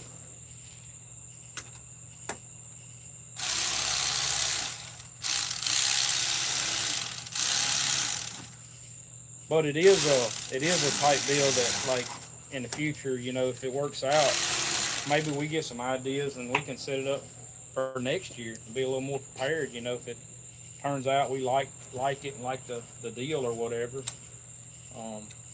Just at this point, just don't know because we've just never done anything like that. Okay, so this Albert, I assume you're in Arizona. No, No, you're not listening. You listening? Yeah. Okay, so he asked, and I assume he's in Arizona. I'm telling you, Albert Jean. No. Do you have to worry about mercury in your fish in Arizona? Really don't know. Oh, I have no idea. We do, depending on where we're at because of the mines. So we're not in Arizona, we're in Louisiana. Yeah. If you're asking, are we in Arizona? We're in Louisiana. Or if you're asking us about your fish in Arizona, I wouldn't have a clue. Mm-mm. Should be, if there's an issue with mercury or something, or the Department of Resource thinks there is, they should have it listed in like the fishing pamphlet or online, wherever their fishing regulations and stuff are. That's where you would find something like that. There should be a listing of bodies of water that they suspect or tested and claim there's mercury in the fish or whatever. So I'm not sure about other parts of the country. They've been claiming it here in Louisiana, and especially on the Ouachita River, for decades. I mean, for a long time. I don't even know how many decades, since I was a kid. You know, back in the probably 70s, 80s, 90s. I don't really know when that started. But I can tell you, all my family just kind of blew it off as misinformation. They didn't care because they were just like I am. They were, you know, they were already in their 70s, been like, we've been eating that fish our whole life. Ain't nothing in that fish, you know, that's gonna hurt you. You'd hear all those stories every time we fried fish. They say there's mercury in this fish. There ain't no mercury. What's the closest major airport to Monroe? Monroe has an airport. Monroe has an airport. There's one in Freeport. But Monroe has an airport. Yeah, Monroe has an airport. I flew in and out of it for 5 years, off and on.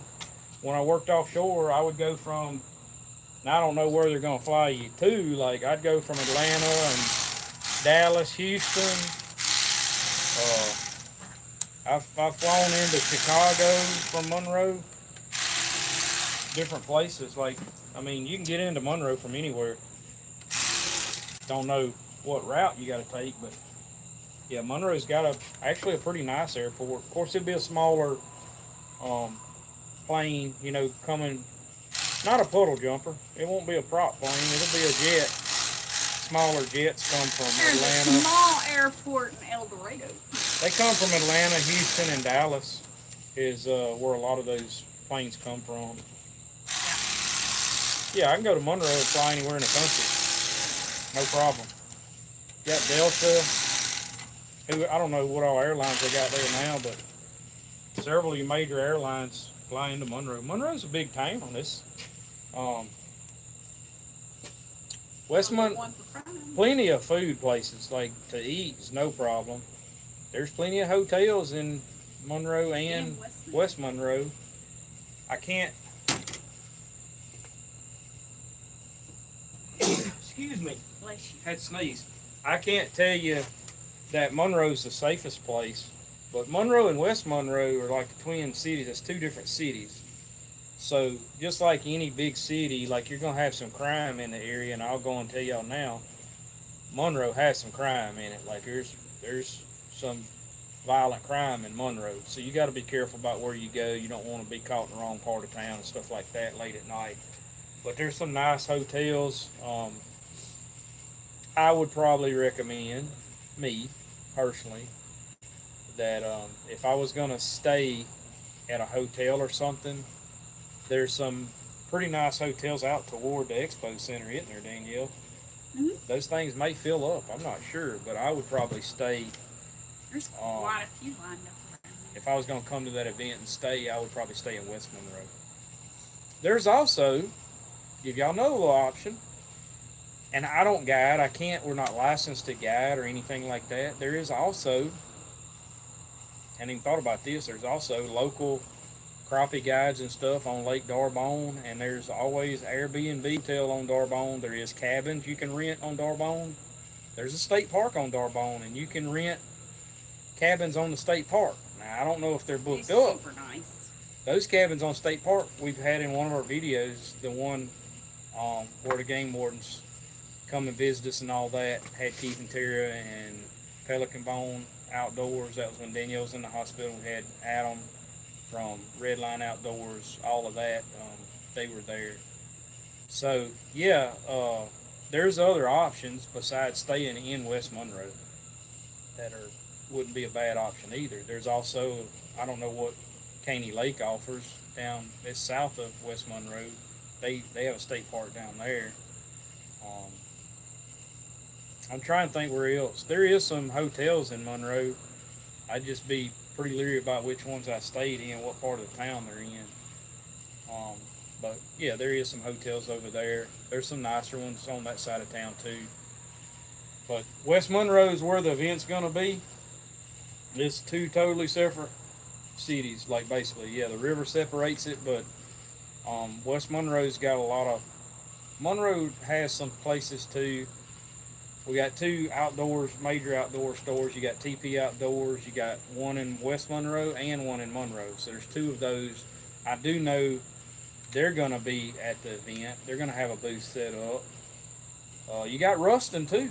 Ruston's 30 miles from West Monroe, so like some super nice hotels over in Ruston. Ruston's got some super nice ones right on the interstate. That's a 30-minute drive right to the Expo Center, right on the interstate. Good places to eat. Good places to eat in Ruston. Good places to eat in.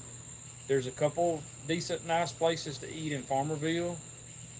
There's some you can get some Cajun style food. You got some in Monroe. I know Claudette serves like seafood and stuff like that. I've seen some of their videos later. You got some pretty nice food. You can get some pretty good Cajun food in the area. There's some nice steakhouses, Chinese, Mexican restaurants, stuff like that.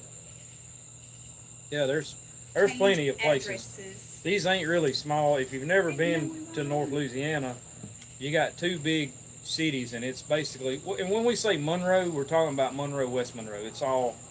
It's two different cities, Just over the bridge. but it's one big area. It's all the same. Like, actually, our son coaches in Monroe for Monroe City schools.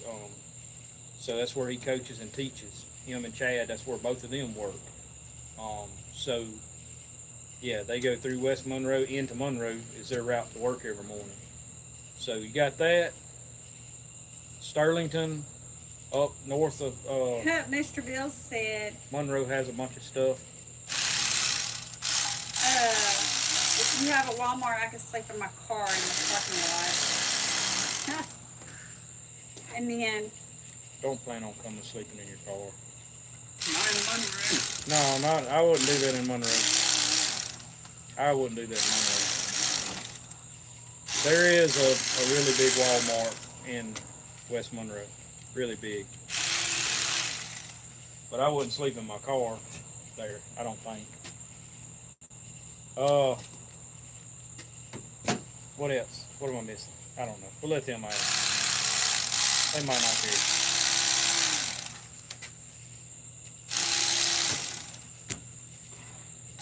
Yeah, if you've never seen like this area, never been here, North Louisiana has So change two big cities. You got is Monroe. on here. Well, you got Ruston, and then you got Monroe, Ruston, and Shreveport. That's like the three major cities across I-20. Do what? Change address is what? Is on here.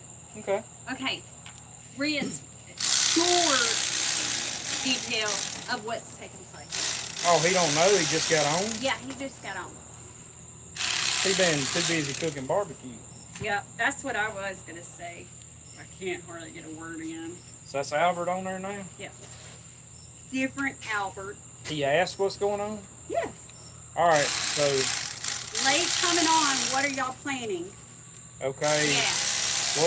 What we ask and we're offered is if we would come to the North Louisiana Sportsman's Expo, set up, have a booth, meet and greet, whatever, and possibly do a seminar on bank pole fishing, specifically on bank pole fishing.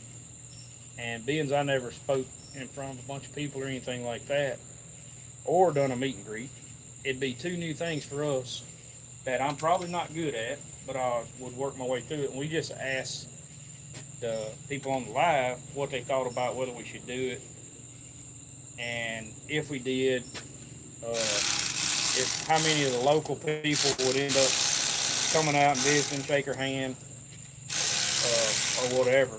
Just just kind of gauging what we'd be looking at if we tried to go to this event. And surprising to us, I don't know if more local people or more people out of state said they'd be interested in coming, but a lot of people from out of state are like, oh, we fly in, and I don't know, there's people from all over saying they would come or would come if we cooked them fish and stuff. And we probably won't be cooking fish. There's just too much going on, and especially if I agreed to do the seminar, I'm pretty sure I'm going to be worried and focused a little bit on that part of that day. That would be Saturday, the seminar. It's a 3-day event, Friday, Saturday, and Sunday in 4 weeks. It's August the 28th, 29th, and 30th is when it is. That's when it would be. And he And said depending when it is, my son and I will come. Last weekend in August. last weekend of August, that's when it is. Last weekend in August. And like I said, we this just come on us. We just got asked to do this, so with everything's been going on, we run like crazy all the time. We are not going to be set up to cook anything. There's no way we would have time to set that up. We would not have time to, probably more than likely, not set up merch. We'll just extend what we extend already because our merch is online. But yeah, we'll meet, talk, probably be playing some of our videos at our little spot, and I don't know, just hang out, have a good time at the expo. We're just trying to gauge if it's really was trying to gauge if the locals would show up. I wasn't really trying to gauge if people would come from out of state, but I think I that would mean, be cool. I'd like to, it's like I'd like to say, hey man, we got y'all's nice places to stay, but we're just not set up to do that. We just don't have it. But there is hotels, there's places to stay. And if we're gonna do this, I'm gonna come out and I'm gonna say, you know, in the next day or two, we would make an announcement. That way, if anybody wanted to come, they could reserve them. I know it's going to cost to get in. It's a big event. They're going to have, I think they got 80 something vendors right now. To be boat dealers, people selling duck calls, outdoors, sporting goods stores, a lot of hunting, fishing stuff. I mean, there's going to be a lot of stuff there. There's going to be several seminars. From my understanding, the seminars are going to be slotted throughout the day or part of the day Saturday. It's going to be a gar fishing rodeo Friday night. It's two separate events. Last year, the fellow that I'm talking to about the expo run the expo and the gar rodeo. The gar rodeo was a success. We've got friends that are going to be bow fishing in it. They bow fished in it last year and won the event. It's a big deal. They're trying to promote this as a huge event for West Monroe. Just happens to be all the same weekend. I don't know exactly, like it's not going to be like the expo set up and they're going to have the gar weigh in right here, but you would be able to go to both because they're both right there in West Monroe. I'm not sure exactly the logistics on like where the weigh-in's going to be, but there's going to be people coming in with some big old giant alligator gars. I'm not sure if they got a catfish division also. There may be. I'm not sure. I got to check on all this because we really were not looking at doing this until he called me a couple times this week to talk to me about this. And this just come on us this evening, to be honest with y'all, about an hour before we went live. So that's what we're catching up on. Anyways, Well, Albert wants to know, do you have access to a large smoker?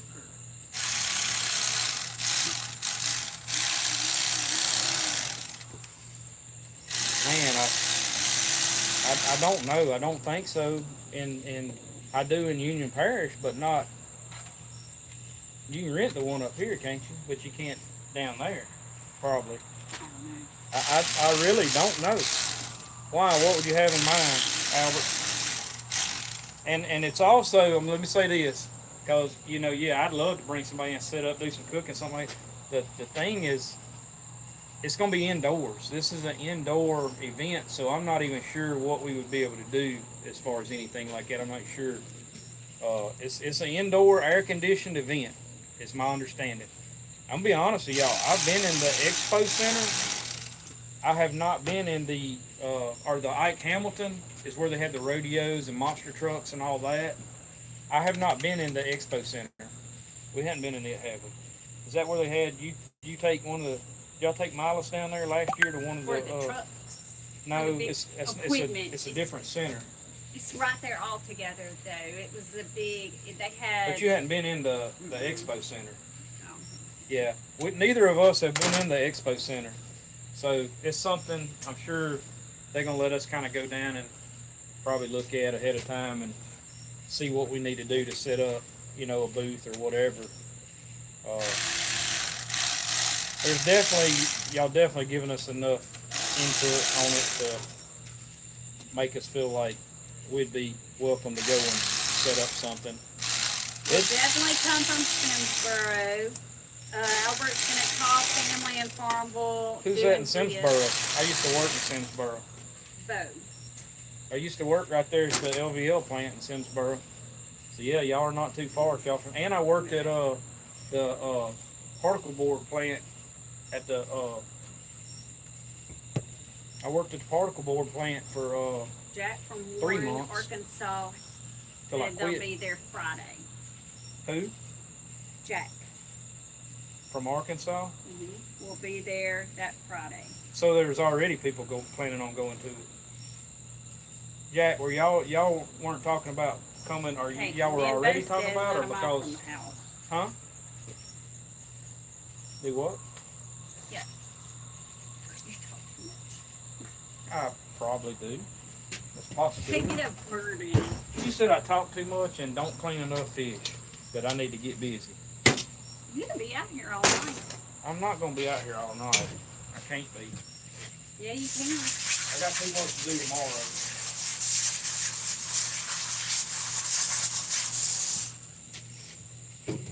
We've had a long day today. I have. We slept about 3 hours of it. I just got about one more batch of fish to do. That's a wrap.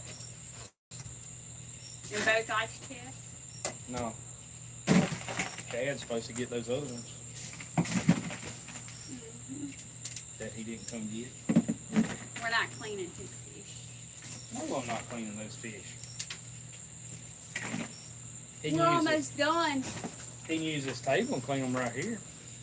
Ah, He didn't come help me. I'm not helping him. I helped you. He probably watching. I helped you by Look at that encouraging one. you. That's a pretty nice one right there, y'all. Step to it. I'd love to say, y'all, that we could do some food and have some food set up at our booth or whatever. How But you got no bugs flying around? I done killed one on Bradley. I've got to go and kind of see how they doing all this stuff. I really don't even know if they're gonna have. I know there's gonna be vendors, but I don't know. I don't know the possibilities on food and stuff. That's some questions I can find out. Then I Who is ended that? up. That is not my phone. Look, he's trying to call right now. Sounds You got your phone? Text Chad, tell him I'm cleaning fish. like her. He should know that. So right now, they come first. I know that. I can't answer the phone anyways. We're live. I know, but our people that are watching us, all 111 come first before. I know that, but tell him that I'm cleaning fish. If he wants to come get his fish, he can come get them right now is what I'm trying to get you to do. You can come get your fish. Or he can come clean them all night, but I'm not staying out here all night with him. No, I've done got the mosquitoes to stop biting. He had to go to town or something. What he said, that he would come by later. He's probably just trying to see if we're still out here. I think Oakley's going to try to Bradley eat said you this. can come get your fish. If that's what he was wanting. If that is what you're wanting. Y'all gonna have to. Danielle's gonna have to talk to y'all a minute. I have got to go get my water. I'm fixing Let's to. talk. Let me rinse this. Try and get that water hose where I can rinse that cutting I'm board not off. cleaning fish. I could probably be done with all that fish by the time we And get no, I back. don't expect y'all to stay up as late as we stay up. If y'all gotta go to bed, y'all go to bed. Oh, they will. There's been several ones. I know it's late. We actually meant to do the live a lot earlier. We laid down, took a nap, and it was like, I worked last night 12 hours, had a kind of rough night, and He'll never go inside and get his drink. I was tired. No, I'm going right now. I'll be back in a second, y'all. She'll talk to y'all. How were all these catfish caught? We put out wire nets in the lake, and this was all of it. We picked them up today.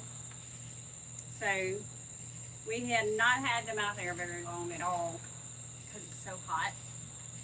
Let's see. I'm watching from South Georgia. Hello. Yet again, this is all wire nets. My family might have. Did y'all video catching those fish? Yes. I think that might be tomorrow's video. He's got to work on it. And then Mark and them are working on a family reunion. Y'all are gonna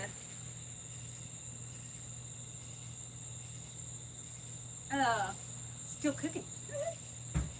I think it's exciting about this expo. I hope y'all all can come out there and see us and everybody else. It'll be fun.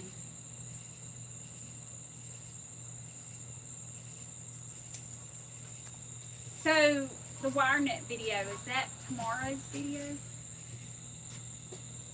I'll put this to be safe. On the ground like I got mine. What's Tomorrow is Saturday. It'll be Sunday's video. Oh yeah. It'll be Sunday's video, but I'm gonna be honest with y'all, Sunday, I have not even started editing that video yet. I got a lot to do tomorrow. So I'm gonna probably be up tomorrow evening, all evening, editing that video.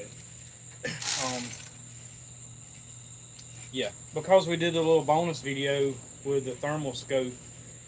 And y'all do us a favor. Y'all go watch that video. If y'all hadn't seen that video, go watch the thermal video. Give us a little boost on it. Click play, let it run. If you're not interested in that kind of stuff, that helps us out. Just pushes the views on it to get the views up on it. I know it's a little different video than what we normally do, but it's part of what we do with the hog trapping, and it's highly effective in helping us manage the properties that we hunt and take out these nuisance wild boars. I meant to tell y'all earlier and I didn't get there. I better start cleaning some Is fish. there a previous video on wire net fishing? Yes. Yes, tons of them. Several of them. Tons of them. Expo and annual event. This is the second year. For Second annual. But I'm just telling y'all, like, he's planning on growing this thing. This is being pushed by the mayor of West Monroe. Oh, shit, She's pushing it hard. The Gar Radio, that's what they were doing from the start, trying to drive, boost the economy there in West Monroe, to help the city out. And the Gar Rodeo was a success, and they're planning on pushing it. It's going to be the Gar Rodeo and Sportsman's Expo.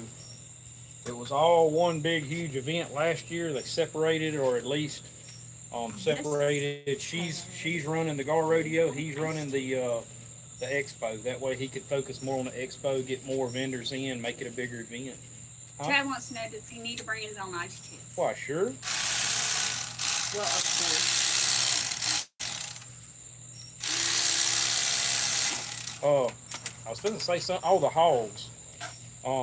Just got contacted last week by one of my cousins. The thing with what we're doing with the hogs, with the trapping and the thermal hunting and this, that, and the other, those hogs had got in his yard and tore his yard all up. So he wanted to know if we'd come in and trap them for him, and that we could record all that good stuff. Like, sure. So we go up there and we bait up, and there was sign there, but it was a lot of old sign. They'd been in there a week or two ahead of the rain, and wasn't nothing real fresh. Wasn't what he's not real experienced with the hogs and how much damage they do. So he didn't know. He thought, man, I got them. But they had not been in there in probably a week. So I said, that's all right. We'll throw out a sack of feed, set up a camera, see what happens. If they show back up and it's a bunch of them, we'll trap them. If it's not but one or two, we'll bring thermal in and take them out. All right, so 4 days go by, 3-4 days, nothing happens. We get a few raccoons, deer, and his dog on camera a bunch, and I'm like, this ain't gonna work. We're probably not gonna catch these hogs even if they do show up. With a dog running around and stuff, so we're like, okay, let's do something different. Let's just take the camera down. If they show back up, we'll set it up again. So he brought me the camera. Well, that night, he took the camera down, and that night, they come in, and him and his girlfriend was out in the yard walking the dog, letting the dog use the bathroom, and next thing you know, his dog takes off running and gets in a tussle with one of the big hogs. That hog gets after his dog, chases his dog back up to around like where his girlfriend and the little dog was in the yard, gets after them, runs them all back up on the porch, like really close call between the dogs and the hogs and her. And that's what we're doing. That's where we come in, because it's not just that they're destructive, they're tearing up people's property. And I'm gonna tell you, them hogs come back in there and demolished his yard now, and it's gonna be in a video. We've already videoed setting up the trap. We had to do this quick in a location. The quickest, easiest thing for us to do was the pig brig. We took the net in there and set it up. We haven't caught them yet. Gonna try to finish the catch by next week sometime. Right now we're just baiting and monitoring, but they're coming in every night. It's a couple big hogs and a bunch of little ones. They demolished his yard, tore it all up. Anyways, we're getting them ready to catch, and that's the danger of. They're not just a nuisance. They're dangerous. Like, they will kill your dog. If you're not careful, you're out there, like they was out there messing around and dogs get into it with them. if they're not really scared of that dog or they're used to dogs or whatever, they might run at the dog, and that's what happened. Like that hog got aggressive and got after him and could have hurt him. So that's something to keep in mind when you look at like, okay, well these people are hunting and I'm not saying any of y'all are, but there may be people that come on our channel that like to watch the fishing, the cooking, the camping, and stuff like that. And then we go to hunting, and they're like, well, they're trapping these wild hogs. That's not really my thing.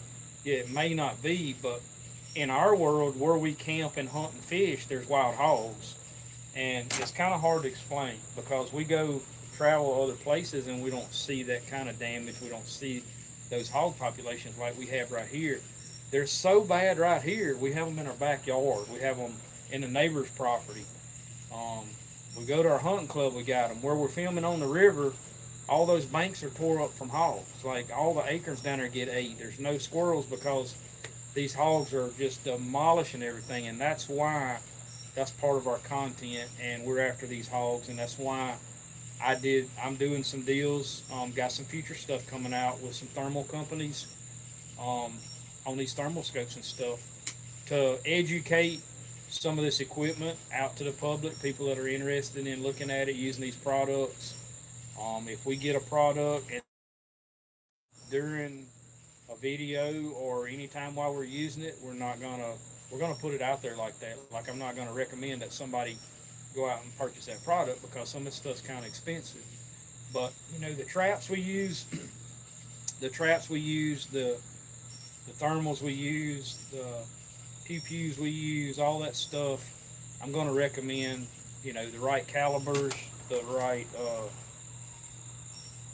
everything. What you're going to need, what resolution thermal, if you're going to buy a thermal, can I get away with buying one at, $1,000? Will that do for what I need to do? Can I do $2,000 to reach whatever distance I need? Or I'm wanting to take out these coats on my farm at 500 yards, what I need. That's the kind of messages in those videos we're going to be putting out. So just keep that in mind. You're going to see some of these videos come out. Probably going to drop some of them as bonus videos over the next year. And what we're doing, like I said, we're promoting the hog trapping. I know you got a ton of questions. We're promoting the hog trapping just like we're promoting the fishing and bank pole fishing. While we want people to be in the outdoors and the youth to go back out and enjoy this stuff, we also want to promote conservation and people to go out and trap and hunt and do this stuff that's going to make the native wildlife have a better chance at surviving, create more opportunities for our kids and grandkids and ourselves to go out and enjoy hunting wild game animals and birds and stuff like that, and enjoy it as something to eat and a pastime. Stuff that's fading away, we're trying to preserve it and keep it here. That's what we're doing. Anyway, enough of that. I know. What? Quit laughing at me. That's all she does. She just laughs at me all the time. So several said they've already watched the video that dropped today. Thank y'all.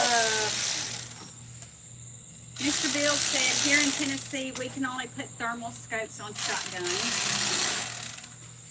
Paul said, y'all doing bait poles anymore or are done with it until next year? I don't know, Paul. I'm not until, if we do this event, that's going to be one of my next 2 weekends that I'm off, besides this weekend. Me and Danielle are talking about going to the river tomorrow and maybe doing some pool noodles or something. Or even pole fishing. I don't really think we're going to do bank pole fishing. We've got a couple of things that are different that we want to do that we just hadn't got around to doing, like a turtle video and stuff like this. But we may try to play around with some of that stuff and just see if something happens. It ain't a very good turtle catch, clean cook if we don't catch a turtle, right? So we gotta go catch a turtle. Like, we gotta get out there and go do some stuff. It's hot, so we gotta figure out some stuff where right now I can't get Danielle out there and spend half a day on the lake in the heat, brim fishing or crappie fishing. It's just not gonna happen. so we gotta be careful about that. We gotta go early in the morning, and yeah, I don't know. Then we got this expo. We got hunting season coming up. We're gonna be on the lease doing some prep work and stuff like that.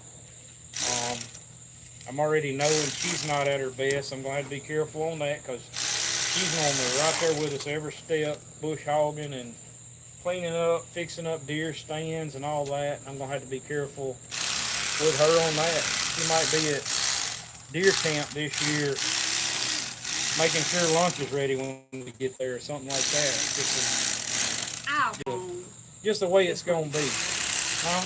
I'll be on the hunt for you. She'll be on a little bit, but like that's just something we gotta be careful about right now. So they get her meds lined up. If we do another bank pole fishing Hey video, Travis, long time no see. probably gonna be Travis. Just get on here. Yep. Boy, I guess I gotta explain this expo thing again. He can rewind. Travis, you gonna have to rewind, buddy. Rewind. I need you to come up and help me. I know you're a public speaker, so. Well, Benjamin already said Bradley will have no problem speaking in public. How about this, Benjamin? Telling y'all it's different. I just figure if they tell me all I got to do is talk about fishing, I can probably talk about fishing. I just don't know if I can stay on fishing for 30 minutes. They need to have a catfish festival. I think they already have a catfish festival. Man, I'm going to have to check on somewhere. it. Yeah, I think one of those maybe Bastrop. They have a festival. Or, I'm not sure. But I know part of this. Doesn't Travis in their area, they have a festival? Yeah, but that's like a barbecue cook-off. Yeah, I thought they had. Oh, Albert, I do got access to a smoker. My buddy Travis has got a smoker. So there you go. I got access to a smoker. Back whenever I was a kid, some guys we knew set a trot line out on Bayou Desert and caught 4 or 5 big alligator snapping turtles. I know there's a bunch of big ones out there still if you're wanting to do a turtle video. Wait, he set out what? Paul. What did he catch them on? Whenever he was a kid, some guys he knew set a trot line out.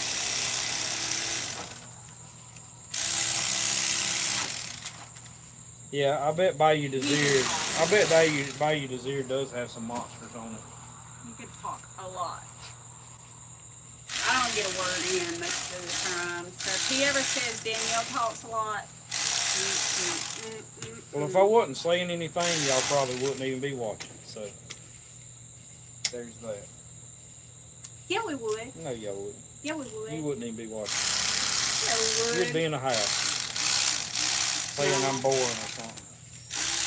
You said it's full of them. I bet it is. Why do you cut the head after you fillet them? I'll let you answer that. You like to talk. Don't want to take your moment. Well, it's pretty simple because a lot of times, if we just dump these things out in the woods, they're gonna get in our 4-wheeler tires and tractor tires and stuff, or the dog's gonna drag them up the yard. You're gonna get a catfish fin in your truck tire, car tire. And I don't like fixing tires or paying for that stuff. So it's easier for us just to dump them in the pond. When we dump them in the pond, we got all our pet turtles out there that like to eat on them. I don't like them floating around in the pond. So if you pop that air bladder, they sink. They'll sink in the pond. Then you don't have a bunch of dead fish. And then when the turtles eat them, all the bones, those fins and stuff, are out there in the water. They're not in my yard. And the dogs can't drag them up. Hopefully we'll drag up a fish head. Oh yeah, the dog's gonna find the fish heads and drag them up. Oh, if they're in the edge of the pond, she's gonna go in the pond and get them and drag them up. She sees you dump them in the pond, she's gonna go for a swim. And we got these turtles out there in the pond. We got a couple big ones. I think Danielle needs to catch us one to cook and eat. What do y'all think? They already said yes. Travis, he was talking about the North Louisiana Sportsman Expo. Ask him, does he want to come and hang out with us? Want to come and hang out? Be my sidekick. You dropped that. Yeah. Ooh, yes, you did. Well, you can't hardly wash the dirt off of them. That was a half. Oakley says, throw it over here. I'll eat it. She's going to make her way over here somehow. Her and her big said. What do you think, Travis? You want to come hang out with us the 28th, 29th, and 30th? Something like that? Franklin Parish Catfish Festival. That's where it is, Franklin Parish. So that'd be down there at like, Wisner. yeah, down there. Thanks, Travis. Knew you would know. I don't know why, but just knew it.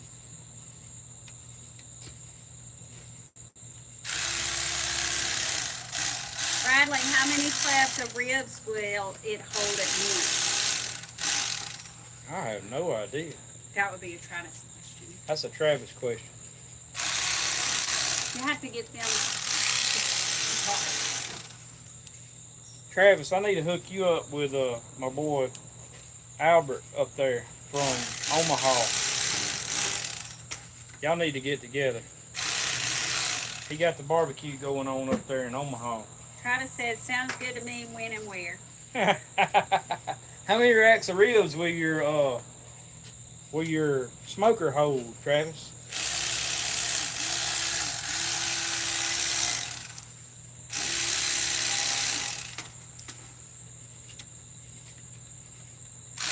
On the bright side, Bradley won't overheat that knife. Not tonight. I won't what? Overheat it? Yeah. Who said that? So, yeah, he's been setting it down, then he'll pick it up, start talking, and set it back down. And I'm like, wait, put it back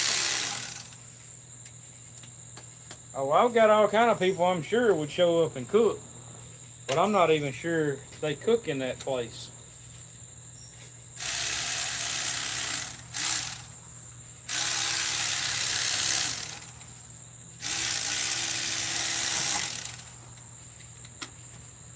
I bet old Pistol Pete's from Shreveport would come over and do his loaded baked potato too over there. Oh, that sounds Spuds. good right Them things look so awesome. I gotta go over and visit with him. I talked to him this week. now. I would eat one just probably for punishment. Is what would happen. I know he's over there at their street market. Like, I don't know if it's every weekend or every other weekend or something. He's gonna drive all over my Travis, answer how many ribs his smoker would hold. I used to have one, Albert. He's asking it how many you want to cook. So they're talking to him. I don't know. I'm still trying to figure out what we're gonna do with these ribs. Besides He eat is them. really driving all up in my yard. What's he doing? Is he crazy? Crazy people showing up. Look, he's pulling up in here like he owns the place. This dude, he'll watch this later. Be like, what are you talking about?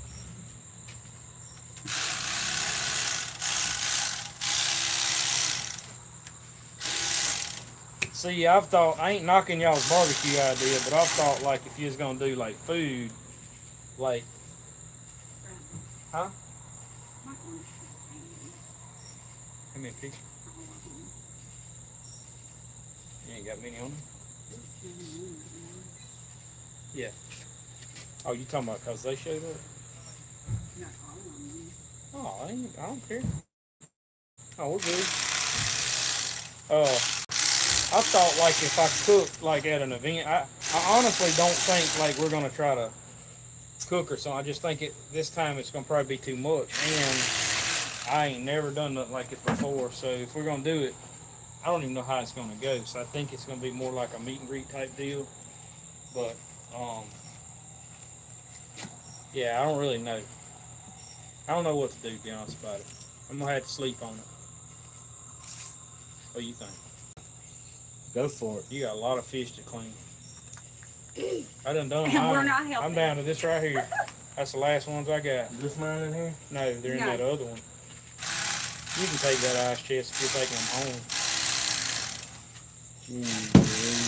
I know what I would do if I was Before I you. ever commented to you, what do you want? If I was you, I would come over here in the I'll bring morning it and up. clean them right here. Is what I would do. Yeah. But that's my 2 cents for it. I'm gonna get it. What time you getting up? Oh, I'm not gonna be here. Oh, you working? I gotta go to the hunting club in the All morning. I just did. I'll get up early. Me too. If the weather You're permits, live. I just need I my know. pop up in a smoker. And give me some sugar. No. He ain't listening to y'all's comments anymore. What do you say? Bradley. Huh? He said if the weather permits, I just need a pop up and a smoker. Pop up in a smoker. I'm gonna have. I gotta do some. I gotta do some. I gotta see what. I don't know what they got set up. This is not like a. Have you been in the expo center? No, I've never been. We gotta see what this place like is. Like it's. I mean I know it's massive, but it's not like a fairground or nothing. It's a little different. This is all indoors. So if they do cooking in there, I don't even know if they have food or if the vendors are gonna sell food in there. So I'm gonna have to check on like what they do and how they set up stuff. I'll know in the next day or two. But what? What are you laughing about again? I was answering the question. Oh, you You laughing at did her? fine. You did fine this time. What is this real? Like, is this alive? Yeah, they're kissing. No, guys. Patty, gonna kiss I think what I'd like to do if I was going to do food or something would be like a pot of jambalaya or something like that. But I'm not even, like I said, I don't even know if they're going to have food indoors or not. They may, but we're also not by no means set up to sell stuff. I also got to check the state of Louisiana, like what, I don't know, Travis can answer me some of those questions. I might get him on the phone and talk to him about some of this stuff the next day or two. I don't know if Travis still watches. Travis still on here? I might have to talk to him this weekend or something about some of that. 'Cause Yeah, Travis. I'm and not real Albert are sure talking. what you got to have, if anything, to be legal on some of that stuff. And state of Louisiana's weird on some of that kind of stuff. At least they're on the fishing. Like used to, you didn't have to have a license to guide and all in freshwater. Now you got to have a Coast Guard license, I think, to guide in freshwater or whatever, and insurance. So, and I think you got to buy a guide license. Used to, you didn't have to have none of that. So, I don't know. Last few years, I don't know. They try to get their money out of everything. Is what they try to do. So I'm not sure if you got like a food truck or a vending deal or something. If you got to have some kind of permit for it or what on that. You probably just pay the. I have no idea. Pay the fee Travis for gonna the know food. because they do some of that stuff at some events and stuff. They do barbecue. I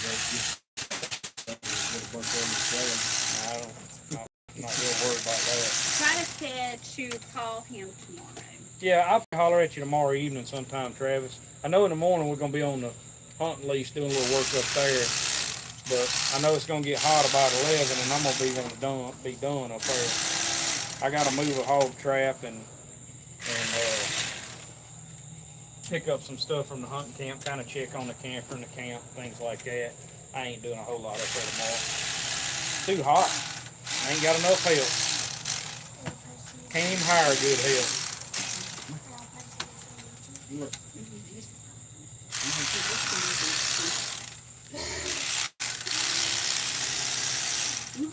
Yeah, I'll have to shoot y'all some messages, Albert, in the next day or two, kind of fill y'all in on like what's going on this deal, how everything's gonna be set up. We'll talk about it, everything, because I really don't. I really don't know. I know what they're wanting and what they're expecting. And I'm not like it's they're talking 80 something vendors right now, I think. So I don't know. They may end up with more than that. And I don't know what all kind of vendors it's gonna be. I know a lot of it's gonna be selling products, you know, people with dealerships and stuff like that, boat dealerships and boy, that one, I should have thrown him back. He's in bad shape. Sometimes you had a loss on those fish, you know, you get a bad one or something.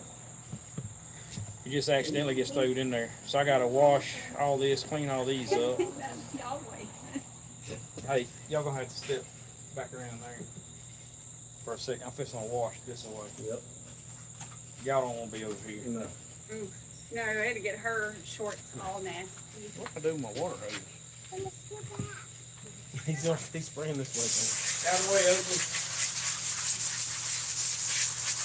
Open. I tell y'all what, I know a lot of people's fixing to go to bed. We're just gonna go on and end the live. Well, we gotta ask what kind of electric knife. The electric knife, I think it's in the, I linked it to the video. So I don't know if it comes on the lives on the bottom left-hand side of the screen or whatever, but we linked it. It's Black & Decker. Mr. Bill said hello to Chad and the girls. Mr. Bill said hello. Appreciate it, Mr. Bill. We'll go back live again or something, update y'all, make some posts. As soon as we clarify and lock in like what we're gonna do.